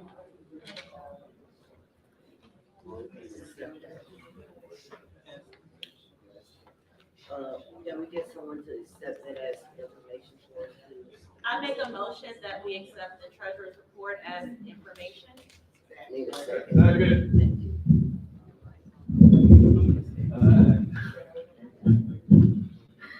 Good morning, everybody. My name is Cindy Jordan, and I am your BUNA secretary. Minutes were emailed out. If I do not have your email address, we have a sign-up sheet outside, so please print your name, registry, and your email address monthly, and I will get that sent out to you. So with the message being sent out, just need, hopefully, they were read, first off. Secondly, we just need a motion that they be accepted as they were emailed out, and if we need any directions, I will correct those and resend them out. I make a motion that we accept the minutes that were sent out.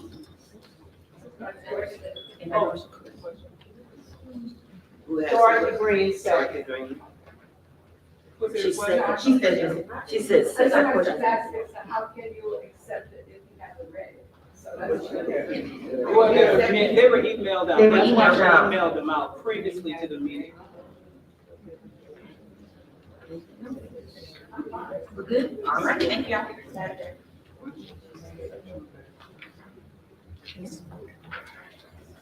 Unread and please, thank you. Yes.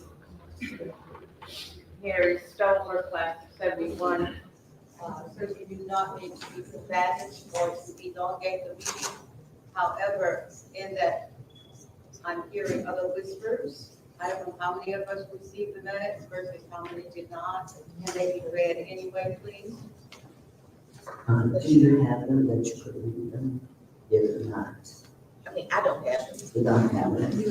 All right. You have them. All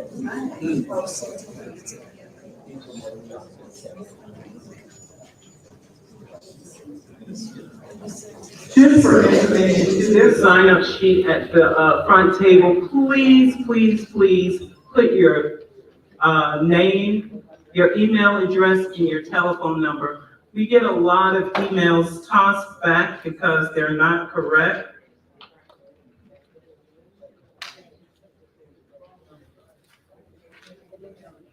If you could please stop talking so you can hear what's being said, I would appreciate it. Thank you.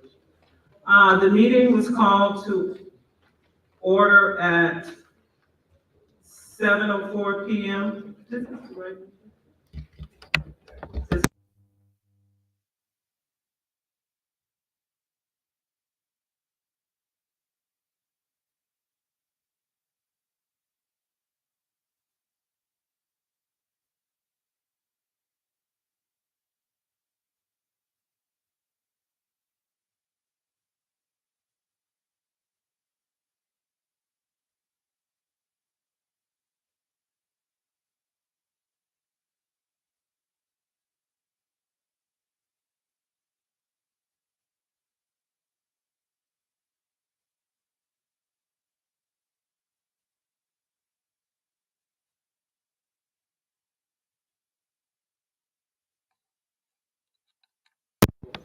Yes. So the minutes will not be approved and will, yes, and we will just move on.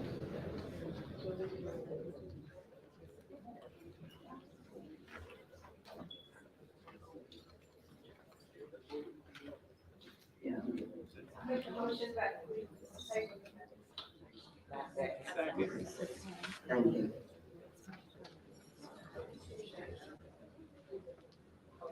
Okay. I would like to express my gratitude towards the executive board. I would like to express my thoughts and gratitude to the executive board who has supported me for the past 4 years. Also grateful to all the chapter presidents for their support. During my leadership, we raised $16K towards the future renovations for the Charles B. Brown House. Scholarship endowment of $15,000.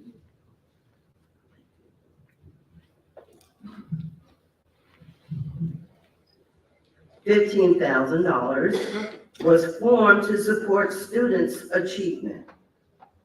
We also increased the number of young alums by 35%. We created and maintained a website that allowed chapters to stay connected with alums and activities. Effective increased alumni account by 5,000 by developing the Charter Life and Lifetime membership. We broadened and maintained a network of connected and community donors.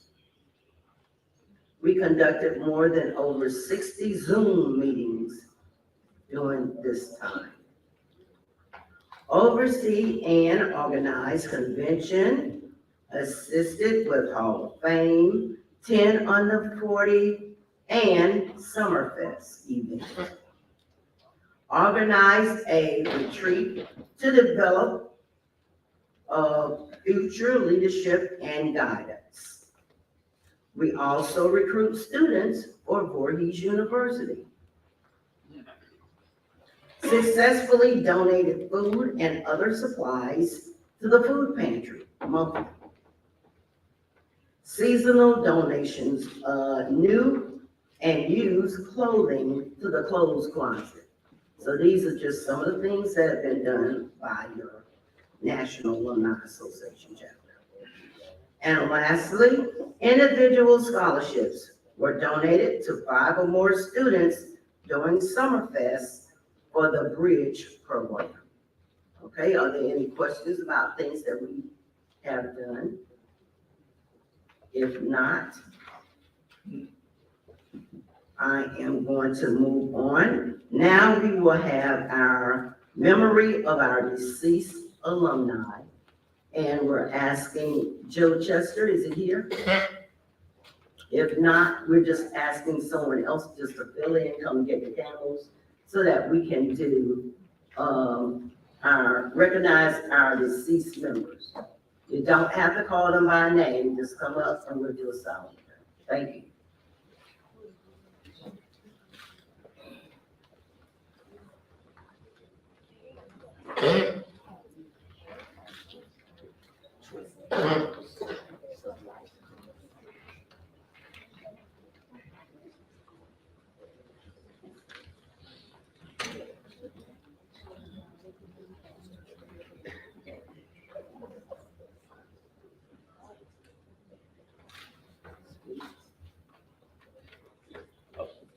James Mose, class of '79, so too often we don't recognize ourselves, we talk to each other. But anyways, in recognition of our fallen brothers from the family of Voorhees, we just want to take this time to pause for a few minutes, reflect on them, reflect what they brought to this great institution, and continue to carry the legacy. Brothers and sisters. Brothers and sisters. So if everybody would stand, I know we all lost someone who is a direct family, or a friend, or a classmate. So pause for a few minutes of silence.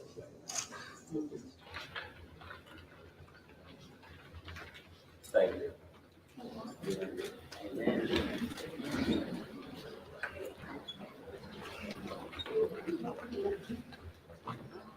Now we will hear from our alumni director, Jasper Bills. Come on up, please. And he has done an amazing job. So we really do appreciate it.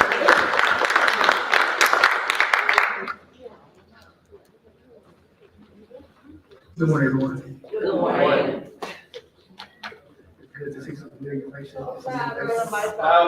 Good to see some familiar faces and some new faces. First of all, I want to thank everyone that called. I want to thank everyone that called me these past couple of weeks. Everyone knows I had a serious issue with my father, and it means so much to me that everyone had called me in this room and checked up on me. It just shows you how together we are and how much we love each other as well alone. So, first, I want to go ahead and give a rundown of the rest of the week for homecoming. As you all know, today we have our alumni gala today that starts at 6 o'clock. So please be in attendance. Tickets are $125. That includes the People of Bryson concert of Regina Bell as well. Also, we have our basketball. We also have our basketball game Saturday, which starts at 1. The girls starts at 1. The guys is at 3. Those tickets are $15. And then we have our step show. And this year I heard that we have all the Divine Nine represented right in the step show this year. So this is going to be a great step show. So come out and support them. It'll be $15. Also, I want to congratulate the honorees. If you can all stand, that's in the building. All the honorees. Those are Hall of Fame honorees. Hall of Fame honorees. I'm sorry. Hall of Fame honorees. Congratulations. Also, Give It Tuesday is November 28th. We'd like for all y'all support. So please, we'll be sending our videos. I'll be sending our emails to everyone for you to donate to our Give It Tuesday. So please, I ask for your support on that. I'm not going to say a lot of things because Dr. Hopkins has said pretty much everything I was going to say as well. So I'm not going to reiterate any of those things. I have my pre-alumni council president here, so she will speak about pre-alumni council. Somebody Levine.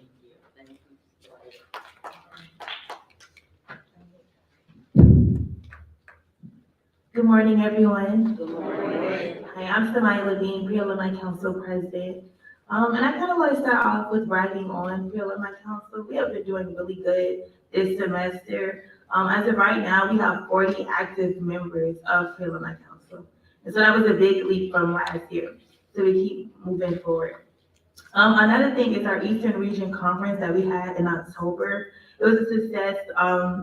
The National Pre-Alumni Council Advisor, Larissa Anderson, she spoke highly of it, and so did the other students. Our events for the last semester has also been really good. It's been received well. And that's from our glow in the dark dodgeball and our balloon releases for domestic violence and for breast cancer awareness.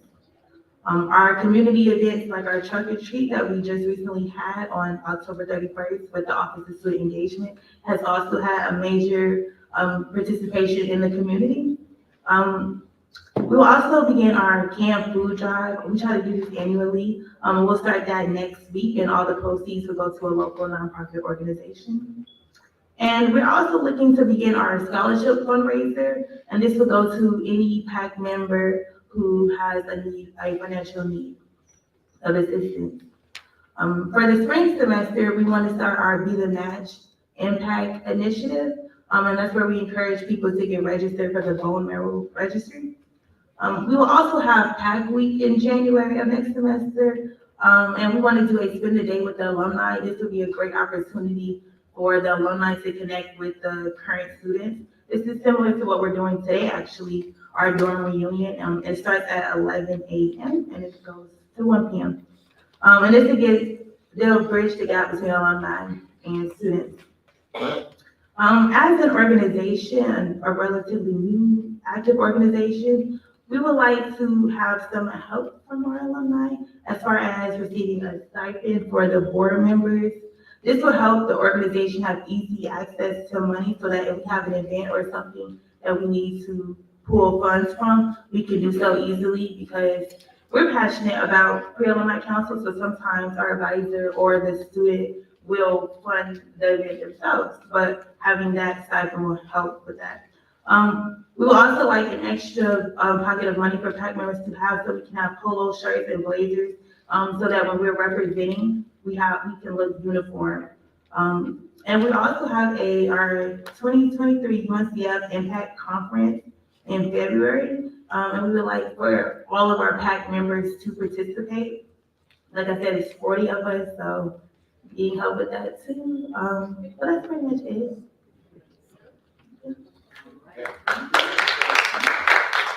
Thank you so much for that. And what she did, like she said, in February, the 22nd is the leadership conference. You all invited as well, so I will send that out. I think I already sent that out to the president, but I'll send it out again. But this one, go ahead. She said they're having an pre-alumni meeting today. Where? Oh, no, we having our, so this year will be our first annual, well, not our first annual, we revamped it. I know y'all did it back in the days, but we revamped it, the dorm reunion this year at 11 through 1. So the whole thing is connecting our alums with our current students. So what we want to do, we want to start giving our current students a mentorship. You know, they need help with certain things, so y'all be able to, our alums will be able to help them with whatever they need help. So it's just connecting you all together. Bridging the gap. Yes, ma'am. Yep, it's 11 to 1. We did have a sign-up sheet, so if you did not sign up, then you can't participate. But if it's not a lot of you all, we can still try to make it work. Yes, ma'am. Where? So what it was, we sent out a sign-up sheet for everyone to sign up. And so if you stayed in Holiday Hall, Blanton, you would go to that dorm so you can meet that student in that dorm. And we can talk more about it after this. So it's the one that anyone that didn't sign up.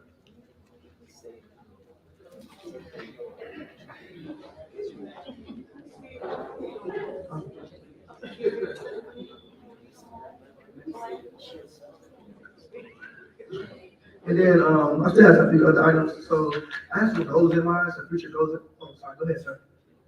Where do we purchase tickets for the night show, the People Bryson show, and Yes, sir. Our cashier office right over in Wright Hall. You can go ahead and you can purchase tickets at the cashier's office downstairs. Yes, sir. Right next. As soon as you walk up the side door. Yes, sir. Pre-alumni giving, I think you mentioned that, but did you mention something about pre-alumni giving? Yes, sir. Yes, sir. How is that done? It's done online. Yes, ma'am. Yes, ma'am. So when you say pre-alumni giving, so what she was asking, what she was asking is that we don't really have the funds. So if we don't, only way we have our funds, we fundraise, so we do some fundraising, but it's sometimes we have events, like she said, our conference we have.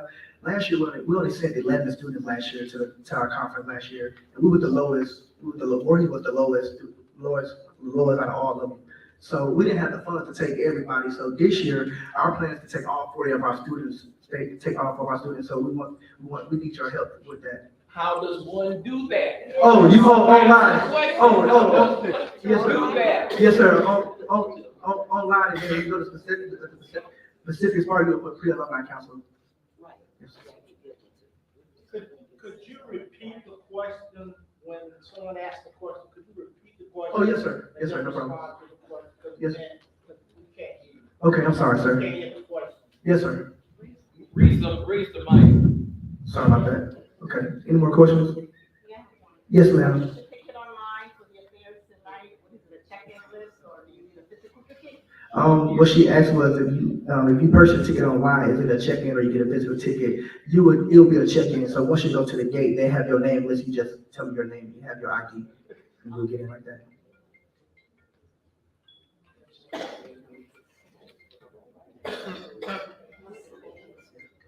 Do we have any more questions? Okay, thank you.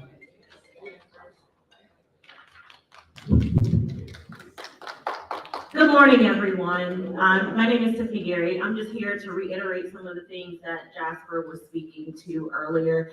So in regards to the question about alumni giving for the pre-alumni council, you will go to Voorhees.edu. You will navigate to the top right-hand corner. There is a section there that says giving. You will click on that link, and from there, you will be able to fill out a form and designate where you want your money to go.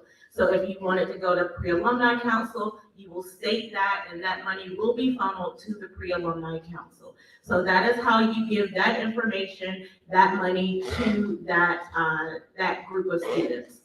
And then for the event happening today from 11 until 1 p.m., this is like an alumni mentoring program, and this is basically to connect the alumni back to the student body. So if you remember which dorms you stayed in, I don't remember my dorm rooms, but some of you do. For those people that do, this is an opportunity to go back to the dorm, meet those students that live in the dorm rooms that you lived in previously, and connect with them. This is an opportunity to mentor those students, get information from those students, adopt a student, if you will. So this is your opportunity to meet those students and build a relationship with them. And we are planning to do this yearly. So again, this is one way that we are trying to make sure that the students know that the alumni are here and that we care about them. Any other questions? Yes. That is correct. Menifee is no longer a dorm.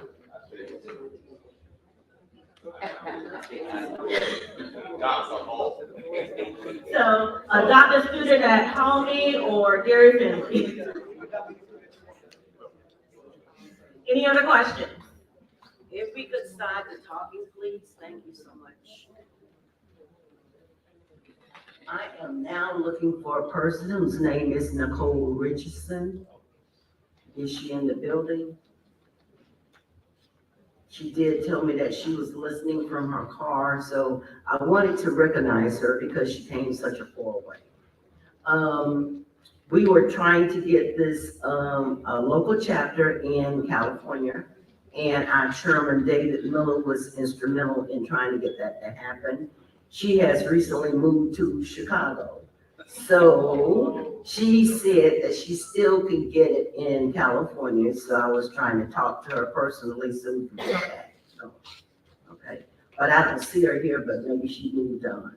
So now what we're going to do is to recognize all of the executive board that has helped during the past 4 years that I have been the president. And if you all would just stand up so that you can come and get your award, so we can move the program forward. Okay? Yeah.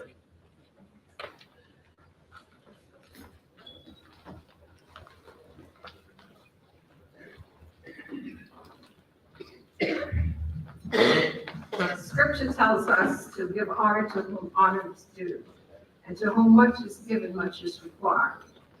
And this executive board has excelled, and our national president believed in giving that honor to his due. So I'm going to read what this plaque says, is have our working, have an honor. I'm sorry. And it reads, excellence in service is presented to Dr. Paulette Mack, first vice president, with a recognition for your commitment and dedicated service to Voorhees University National Alumni Association Executive Board, 2019-23. This board has served diligently despite COVID, despite ups and downs. I'm grateful to God for the work they have done, and I think we all owe them an applause.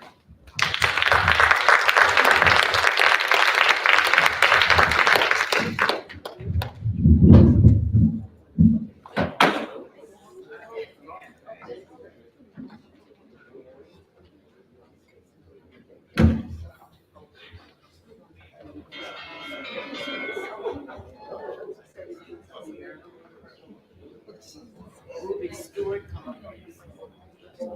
Ruby Stewart. Ruby, Is she here?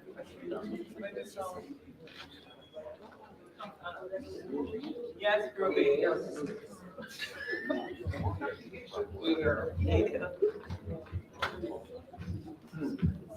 And just as Ms. Mary has talked about the board is also grateful for our leader, Linda McCullough. And we too have graciously would like to award you appreciation token. You have done exceedingly well. Sometimes I know you feel like you're working by yourself, but we had your back. 4 a.m. text messages. She and I would talk all times, a day and night. I really did learn a lot under you, Linda, and I think we all do. You love Voorhees, we all love Voorhees, and we just want to say thank you for all your hard work. And your award reads, Appreciation Award presented to President Linda F. McCullough for your hard work as the leader of the VUNAA, November 10th, 2023.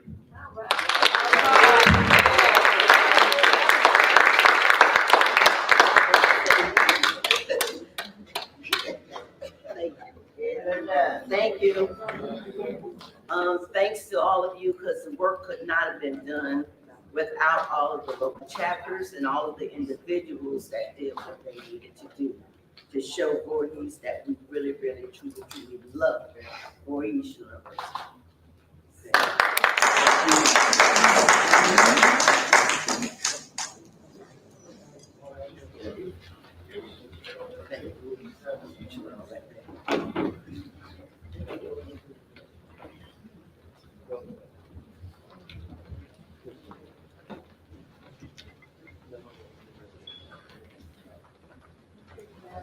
Hey, yeah, take the mask off.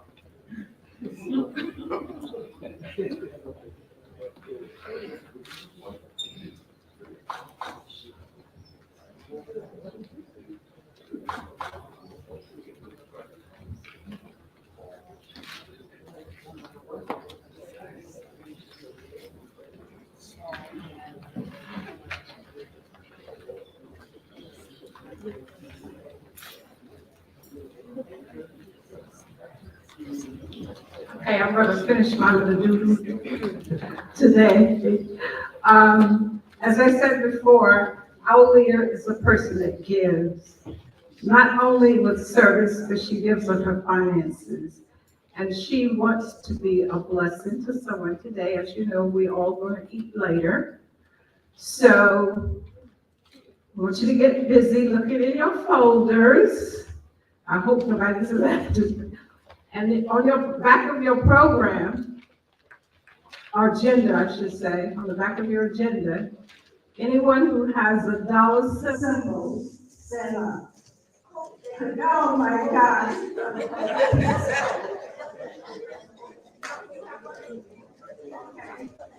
Well, much is on our president today.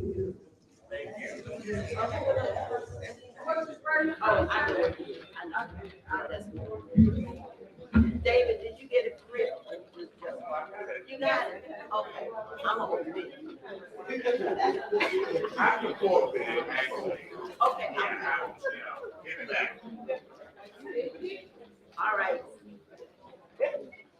Thank you, anyway. You're welcome.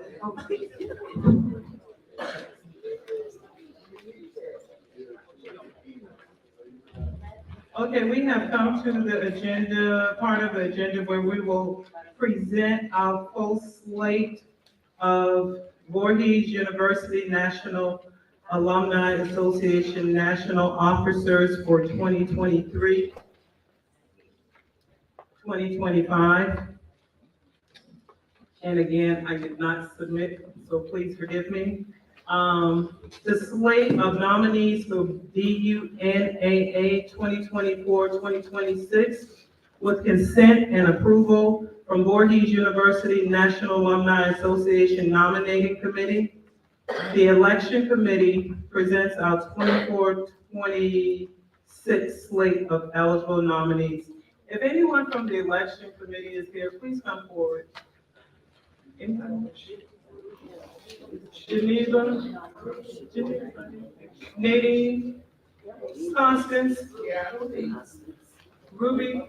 Ruby is nominated, chair nominating. So as I read the slate, would you please stand? For business manager, we have Linda McCullough. For treasurer, we have Christine Lynn Moore. In fact, just come up here, Christine, so everybody can see. Financial secretary is Tyrone DeLoach. Assistant secretary is Rosalind Terry.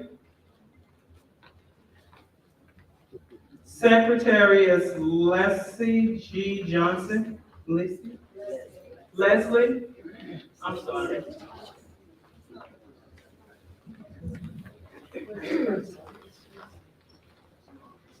So Linda on the end, Christine next to Linda.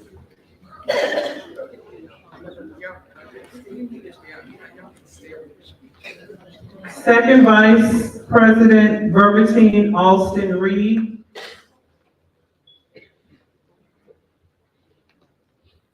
First Vice President Dr. Latanya Gillespie Johnson.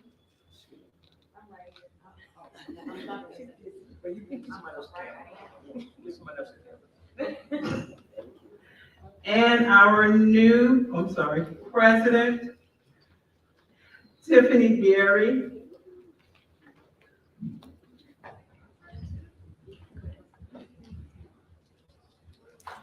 And because we have a full slate, there will not be any nominees from the floor according to our bylaws and constitution.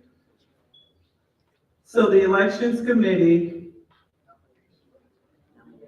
the nominations committee, presents to you the full slate. Can I have a motion for this to be accepted? So moved. Second. All those in favor? Aye. Any opposed?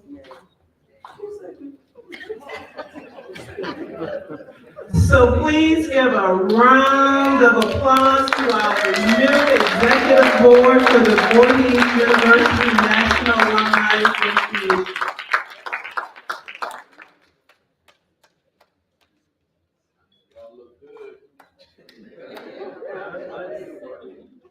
Thank you, thank you, thank you.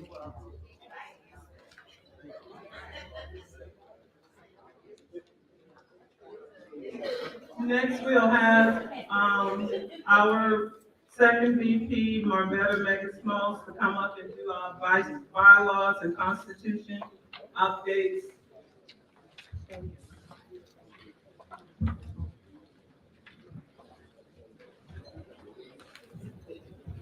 Good morning again. We have just two, first on the bylaws, the Constitution and bylaws. All the words that says college will be changed to university. And I apologize for not having the information up. In the Constitution, under Article 6, under Finances, Section 2, Donations and Fundraising Activities. It was one thing that we need to vote on, and it's section number C, all Voorhees University National Alumni Association events, which includes the National and the Summer Fest, shall be held in Denmark, South Carolina. At this time, if you agree, and I'll read it again, all Voorhees University National Alumni Association events shall be held in Denmark, South Carolina. And this is one that we will vote on at this time. If you agree with this, please raise your hand, and Paulette, can you count the votes? Make a motion. Okay. I move. Will someone make a I make a motion? motion that we move forward with accepting the recommendation from the. I make the motion that we vote on the, article as read. A second. Second. We didn't hear. Oh, you didn't hear? Did not hear. I make a motion that we vote on the article from the Constitution as read.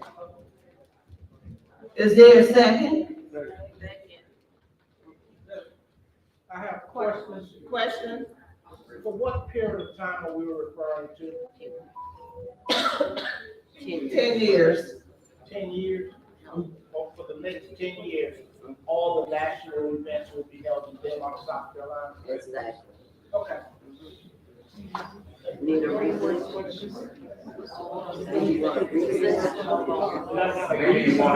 Yeah, and the reason, I'm just gonna explain that.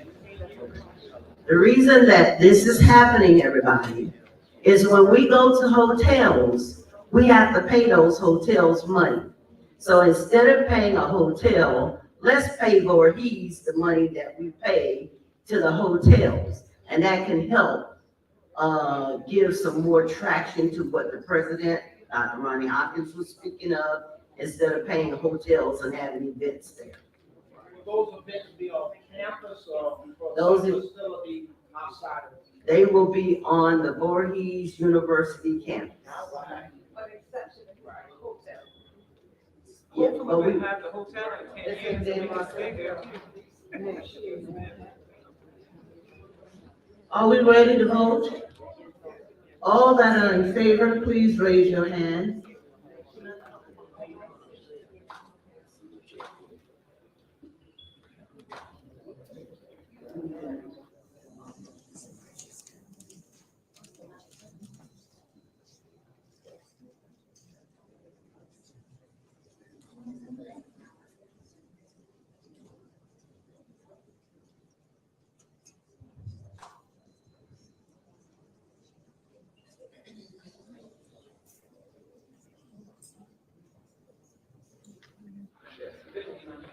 Okay. 59 voted. Those that are opposed, please raise your hand.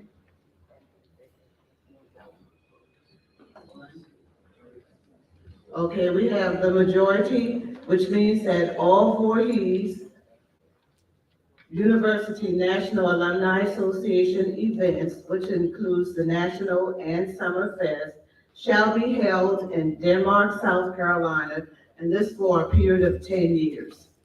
For the sake of breaking it, take away the Denmark, South Carolina, and say 40. Yes. Yeah. When you said Denmark, I'm thinking maybe there will be some event off campus somewhere. And I think that leads to what Jay just making sure for each university. We'll make that correction.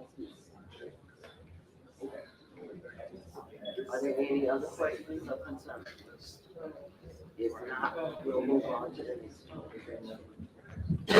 That ends for the Constitution. In the bylaws, it reads, VU and AA must hold at least one general body meeting each year to transact business, which is the national or homecoming. This is the part that we are voting on. National meetings, the executive committee shall solicit participation from the chapter, which means that since we voted that all meetings will be held on campus, which means that a chapter will not be responsible for it. The executive board will be responsible for getting persons to participate from either the chapter or alumni members. So I read again, national meetings, the executive committee shall solicit participation from the chapters. Any questions? For clarity, Marvetta, what you need, everyone needs to understand, the executive committee consists of the officers of the National Alumni Association, presidents of each chapter, in addition to, former presidents of the National Alumni Association. So include all of So, that chapter president is responsible for disseminating information back to the chapter. And I will say, I think over the past few years, we've been a little remiss with making sure that those local chapter presidents are on board. Again, when we have these, and I know it wasn't done on purpose, but again, that's why sometimes things fall through the cracks because everyone is not necessarily aware of what's going on. So that is that chapter president's responsibility to make sure that all members of his chapter or her chapter knows exactly everything that the national is doing, everything that Board is doing. And that way, that brings us all together. I'll give you an example, even with Summerfest. Summerfest, I was a little disappointed, and again, I'm just speaking from the heart, from my passion for Board Games as well. I really felt, I was actually here during the time of Summerfest. I didn't have any idea what was going on. So actually, I didn't say it, because I had no idea what was going on. So you gotta get that information out to the body. Everybody has to know. I think that also leads to why we had such a poor turnout. You gotta make sure everybody is inclusive in terms of what's going on. Information are being sent out. Now, whether it's being disseminated is another thing, but information, if we have your email address, and if it's correct, it's being sent out. Well, I'll give you an example. I'm chairman of the board of trustees. I've been the former president of the National Alumni Association. I never got anything on it. Never. And so, without a doubt, my email has not changed. So everything is not getting out to everyone.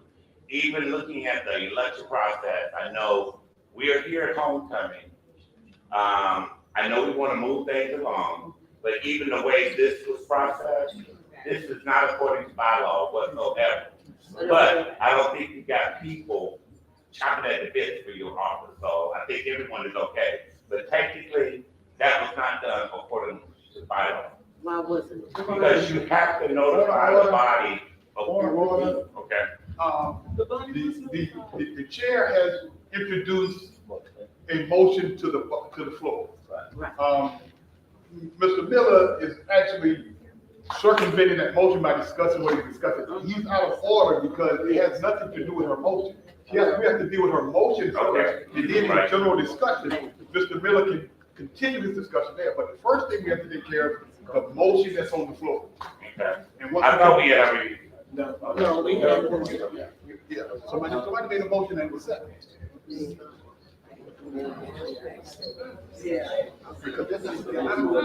I'm not familiar with, I don't know what made a motion on this, on what you just talking about. There wasn't a motion on the floor.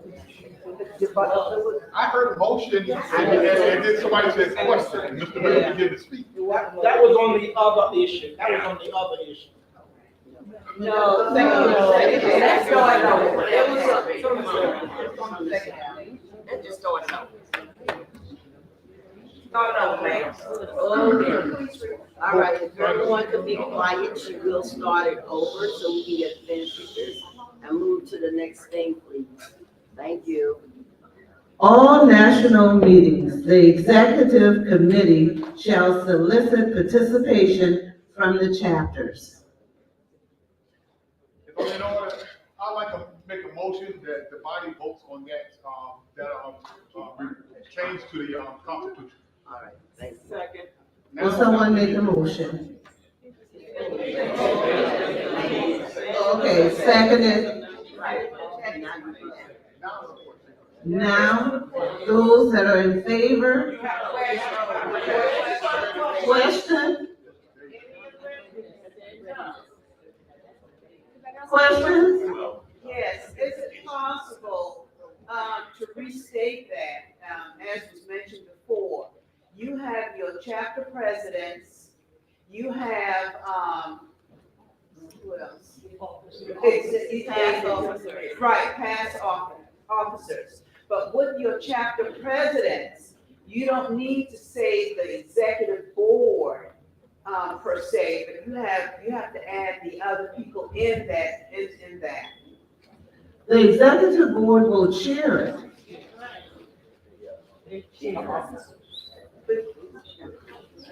Just to clarify that, the executive board would have a meeting with the presidents of all the chapters and the former president, and it'd be up to the president to get the message out to their chapter. Instead of trying to send out 100 emails, send it to the president chapter.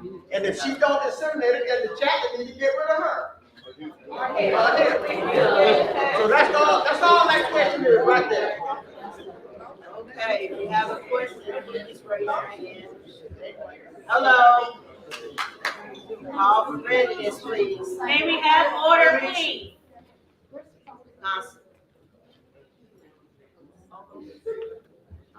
All those in favor? Don't go to that. No? Yes. Another question? Well, actually, because my issue was not related to this particular subject item, I think it's inappropriate for me to continue. But I apologize because I did not get the motion, so. I have a question.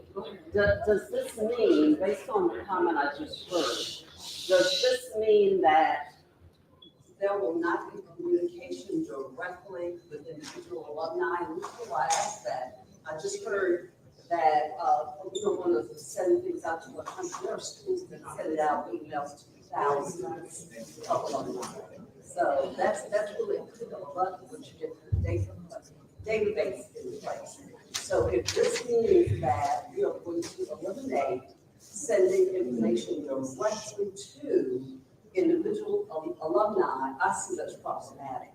If we're sending it to presidents and another way sending it to individuals, then yes, I would be supportive of that. But if we're going to eliminate the other, that's a part of the issue. Is that some individuals don't get the information at the alumni. I do agree with you because we do have alumni that are not part of local chapters. They are general members. So yes, that information should be disseminated to the chapter presidents as well as the body as a whole, because we do have those general members. So yes, those emails should be going out to everyone. And that way we're making sure that everyone gets the information that's needed when it's sent out. When you say as well as the body, does that mean as well as all of the alumni that graduated from the institution? So any alumni that we have information for, so if we have your email, yes, that email will be sent to you. But we need to make sure that we have the correct information for you, because what we've been experiencing in the last 4 years that I've been part of the executive board is a lot of the emails that we're receiving, they're bouncing back. So we don't know who's not giving us the correct information, who's not getting the information that we're sending out, because we are getting a lot of bounce backs. Is there a alumni email address? Yes, we do have an alumni email address. It is admin@vcnaa.org. And you can go in there. Post that, because if you post that, I don't know about whether you can do it up on the board or not, but if you post that, everybody in here should be able to send you an email. And you would have their email address. Yes, and then also, I was going to talk about this during the announcement section, but Voorhees does have this QR code that you can scan to update your information in their database as well, and we will have access to this information. So if you can scan this QR code, make sure that your email address, your telephone number, as well as your physical mailing address is correct in the database. We'll have that information, and we can make sure that we're getting that information out to you in a timely manner. Ms. Ernestine Reed? Thank you, Madam Chair, for clarity, for help everyone.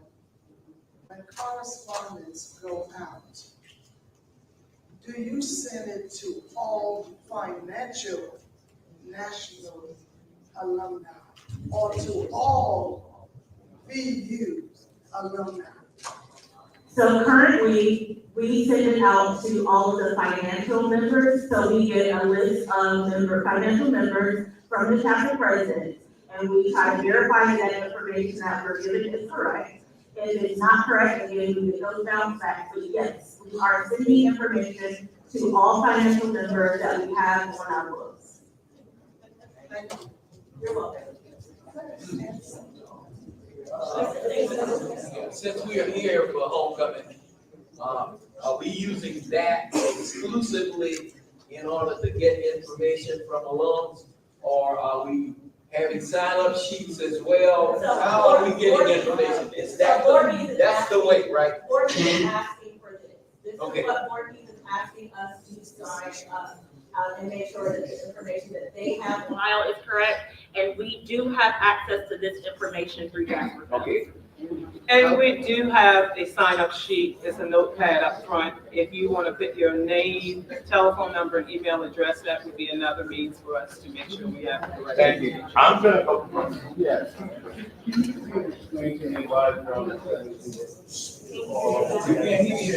Yeah, can you please explain why we're only sending it to financial members and not everybody on the mailing list? I can explain that because we don't have the information for everyone that's not financial. We really only have the information for those financial members. If we don't know that you're financial, we don't have that information because that information is coming to us from the chapter president. So the information that we have from their roles, can y'all not hear me? Yes. Okay, so the information that we're receiving from chapter presidents is the information that we have on our rolls. And then we also, like I said, have general members that pay their money directly to national. So we do have those members' information as well. However, if you're not associated with the chapter or a general member, or you haven't paid your dues in a while, we don't necessarily know who you are, if that makes sense. Yeah, but why are you not collaborating with the alumni association to merge our list together? It seems to me that it's a total waste of resource, not to include whether you're active or not. And I agree with you. So the question was, why aren't we merging our database with Voorhees' database? So I have been in conversation with the alumni office to get that information because we don't have it. We've been asking for a while to get that information. So I have been in talks with Jasper Fells to get the information for all of the alumni that they have on record so that we have access to that information because right now we don't. So again, we want to make sure that everything is transparent. We want to make sure that we have the information that we need to get all of the alumni the information that they need to have so that they can be connected with the Alumni Association as well as the institution. Historically, we haven't had that, but again, we're trying to move forward in a better direction to get that information so that you all understand and know what's happening locally as well as nationally. Does that answer your question? Kind of, sort of. And again, I don't want to be elongated or combative, but I don't understand that. I'm really at a loss. What is it that you don't understand? You're telling me that we have a 5 million list from the alumni? I will say historically, yes, we have asked for information before, and it takes a while for us to get the information. I have not received, I haven't, as a financial secretary for the last 4 years, I haven't received a list of the alumni, a full list of alumni, even the ones that have recently graduated. I haven't received that list, and I have asked for it. Okay. Okay? One moment, Dr. Latanya Gillespie Johnson had her hand up for a while. So to answer some of those questions, there has been a breakdown with the connection there with the school and the alumni chapter. So what the alumni, the National Alumni Chapter has really been doing is trying to bridge that gap. So things like this won't come up consecutively. We would love for everybody to get the information at all times. However, it does take the participation of not only the people who are on the board, it takes participation from the presidents. The presidents need to show up to these meetings as well to be able to disseminate the information. Not leaving any alumni that aren't a part of the chapter out of it. It's more so getting the information out there. If we don't have your information, it's not that we aren't trying to leave you out. It's more of a, we're trying to bridge the gap. So we're pulling people in each time to get the information, to send it out effectively. So that's something that we have worked diligently with. Jasper said he has a plan in place. What we're doing is we're going to continue to work with him to get that squared away. If you're here today and you haven't been receiving emails, as I've heard, what my suggestion would be to do is get somebody here, not necessarily just us, but somebody in here to get that information. Their information specifically, the young lady who's here, I have her card, I'm gonna reach out directly to her so that we can start bridging the gap and getting all of our alumni on the same page. We have a website, no one knows because no one goes to it. However, it's not posted either for you to know that it's there. So the biggest thing for us is building the foundation and the connection moving forward so that we can put all of this to bed and get on the good foot of making sure that we're raising money for the students so we can stay here. I hope I answered all of those questions. And then we'll transition back into this at another time. And this is part of the initiative that we have for the next cabinet. We are working on getting this information out to you guys. We do want to do better, and we are actively trying to get this stuff out to you guys. We really are. Yeah, I'm already impressed with your president, but I think that there's, not but, yes. I'm already impressed, as our new president, with our new president, because I feel that you have some ability to get this done. But I would hope that you would work with our chairman of the institution, that he should be able to make sure that happens in short order, because he's the trustee chair, is that correct, Mr.? Yeah. So I would think that he would want to make sure that happens, so that there should be some collaboration with him, so he can make sure that the pins are dotted, that the I's are dotted. Thank you. Thank you. We're ready to vote now.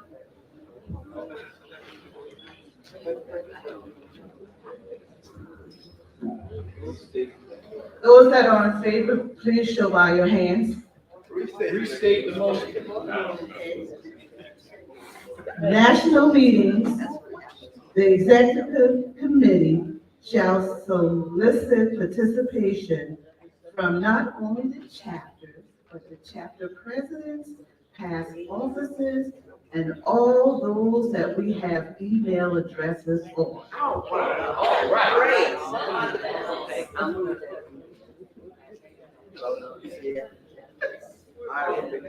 All in favor? Those that are in favor? Aye. No? Any opposed? Majority has.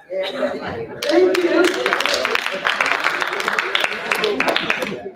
Okay, and the last one is just section 3, and it states, one more, and this should be. The president must hold at least one executive committee meeting each quarter of the fiscal year. This should be face-to-face. We had a face-to-face or conference call. We neglected to put in Zoom because we do a lot of Zoom now. So we added Zoom to the face-to-face or conference call to include Zoom as well. Questions? Make a motion, someone please. Second? Okay, it's been moved and properly seconded that we include Zoom in this as well. Ready for the vote? Yes. Please show by hands. Those that oppose. The majority have it. Any other questions? Tell me to sit down.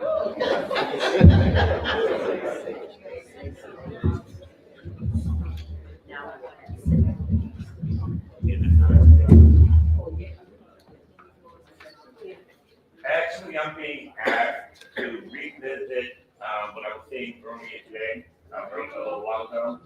I know, I got a big mouth, so.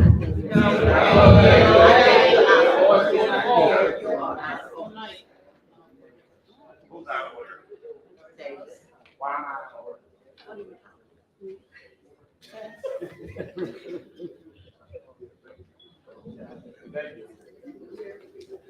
I've served as the National Alumni Association president for 4 years, so I feel confident that based on what I'm speaking is accurate. I got the mic, so I'm good. The process in which we dealt with today on the election was definitely out of order. That is not the process. You have to at least notify the body. Well, who got it? I'm a member. Talking about, Davis. The body was notified. How many were notified of the election process today? The body was notified. I see 3 or 4 hands. That's not the full body. Well, you're never gonna get the full body. Linda, come on, let's not be combative. It's not about I'm not us being being combative. I'm only speaking as the former president, how am I out of order? Help me understand. I'm gonna ask you to let you speak. Thank you. Again, hello and congratulations to the new board of officers. And the gentleman who cited the point of order before said that our former national president should have the opportunity to give his commentary after all the business has been taken care of. I looked at the agenda and it seemed that business had been taken care of. So his commentary time or the discussion time or concern time was not out of order, and he should have been allowed to make his comments. Now, I just want to make a few comments, and it's going to date me, and I don't care, because I'm very glad for the 74 years God has given me. However, I do want to announce that I also currently serve as a vice president of Central Christian University of South Carolina, and emails flood my phone, my home computer, my office computer, to the point that sometimes I just cannot read another email that is saying nothing or advertising something. The other thing is that, again, maybe because I am dating my age, I feel better with paper, pen, and literally face to face. I had to deal with Zoom. I have finally learned how to do that, so I compliment you on that. However, I do want you to realize that there is something in the remember called artificial intelligence that is bombarding the world right now. And because it is bombarding the world right now, we get a lot of that foolishness in our emails. So I beg of the new staff to consider that. And looking around, I would never say someone is as old as I, but I'm seeing more mature than I am seeing 10 younger ones. So we need that paper and pencil. We need that pen communication. So I ask that in looking at doing your mail-outs or your communications now, that if you have not heard from us or a significant number of people in the body, that you reach out again. Because something may have gotten lost in this artificial intelligence age. I thank you for your time. Praise God for you. And again, I salute the new officers.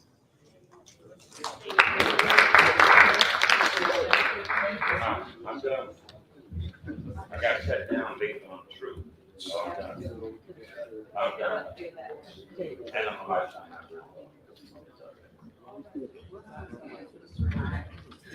Hello, everyone. Constance Payne, I'm president of the CSRA Alumni Chapter. In defense of everyone, recently, the national chapter sent out a list to the presidents of the chapter, and we sent it out for all of our alumni to update their emails so that we could get it back to the national with your updated email. So when you came here today, they would have that information. And I get an email every month about the national meeting, and I send it out, even though this has the list of all the meetings for the whole year. And I send it out every month to our members. And the CSRA chapter knows when that meeting is. And our members get on the meeting. And they can say, if they know about it, and I remind them about the meeting, they are sending the information out. I don't know about the other presidents, but I know that our members are on that meeting. In their defense, the information gets out. So I'm not sure what is going on, why you're not receiving it. I just know that I have been getting the information, and they do send the information out. So I just want to share that. And we have meetings where presidents don't even attend the meetings that we ask. Maybe they're not getting an email. Okay, let's do this. Let's start from today forward. Okay, are you a member of an Alumni chapter? No, I'm not. Okay, that might be one of the reasons, okay, that he didn't get the information.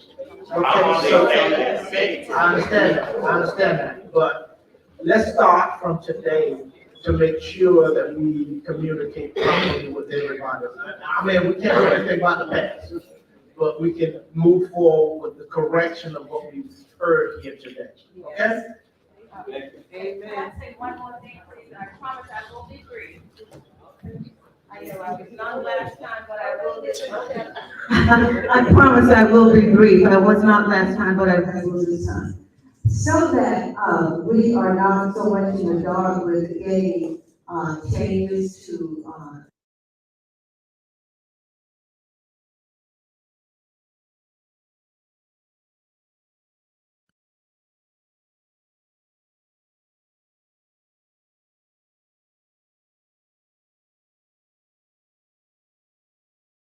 email and trying to make the effort to reach all of us.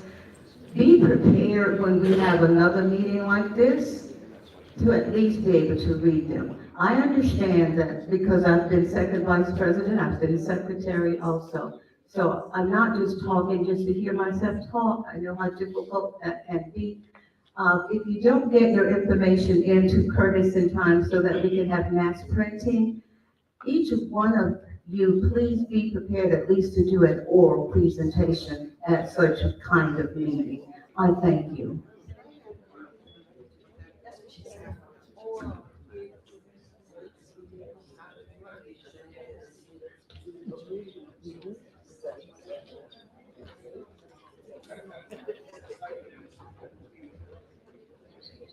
Are there any more questions or comments before we move forward with the save the date information?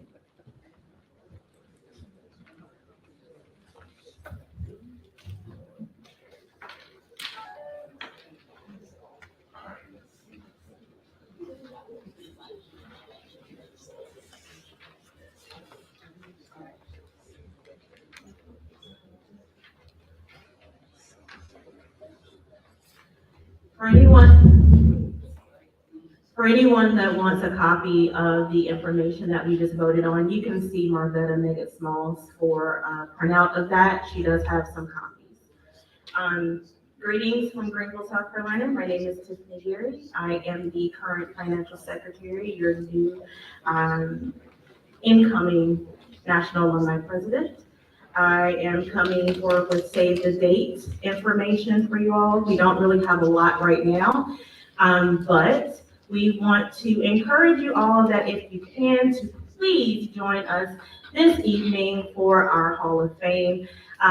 We do have a couple of us here today in this meeting. Again, if you all will stand so we can recognize you.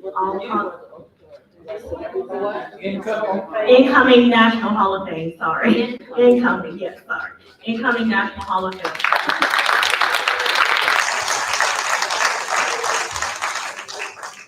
We do believe in giving people their flowers while they're still here, so we do appreciate each and every one of you for coming. Save the date, again, Hall of Fame tonight. We ask that each of you come. We will be honoring our Hall of Fame members as well as having a concert, Peebo Bryson and Regina Bell. So that should be a great time. Also tomorrow, we have our basketball game, the women's basketball game at 1 o'clock and the men's basketball at 3. And we will have our step show tomorrow evening, I believe at 8 p.m. As stated before, we ask that you scan this QR code and update your information with the school's database. So again, the school can have an accurate depiction of our alumni body as well as the Alumni Association. So please, please, please make sure you fill this information out so that we can send out those emails as well as those paper mailers, because as the young lady stated, we do have alumni that rather have it in hand rather in email. So if we could get that information, that would be great. Thank you, and I will now hand it over to President McCullough. Thank you. Thank you all again for being here. And now we will have a motion to adjourn this particular meeting. So moved. Second. Thank you. It has been moved and seconded that this meeting is now over. Thank you so much. If there's anybody that needs to see me, I'm here. Are we able to eat lunch? You are for $10. Okay. In the yeah. In cherry blossom room. Okay, and now we will sing the alma mater, please. So stand. Also, can the new 23, 26 executive board please come forward after the singing of the alma mater?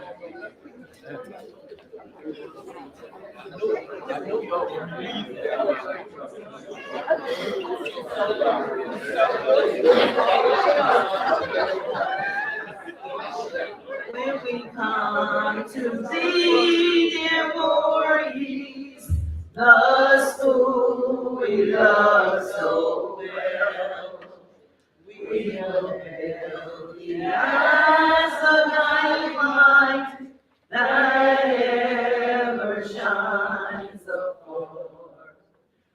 Alma mater, dear old school, we'll raise aloud our song, for we love our dear old Voorhees, the bright and love true.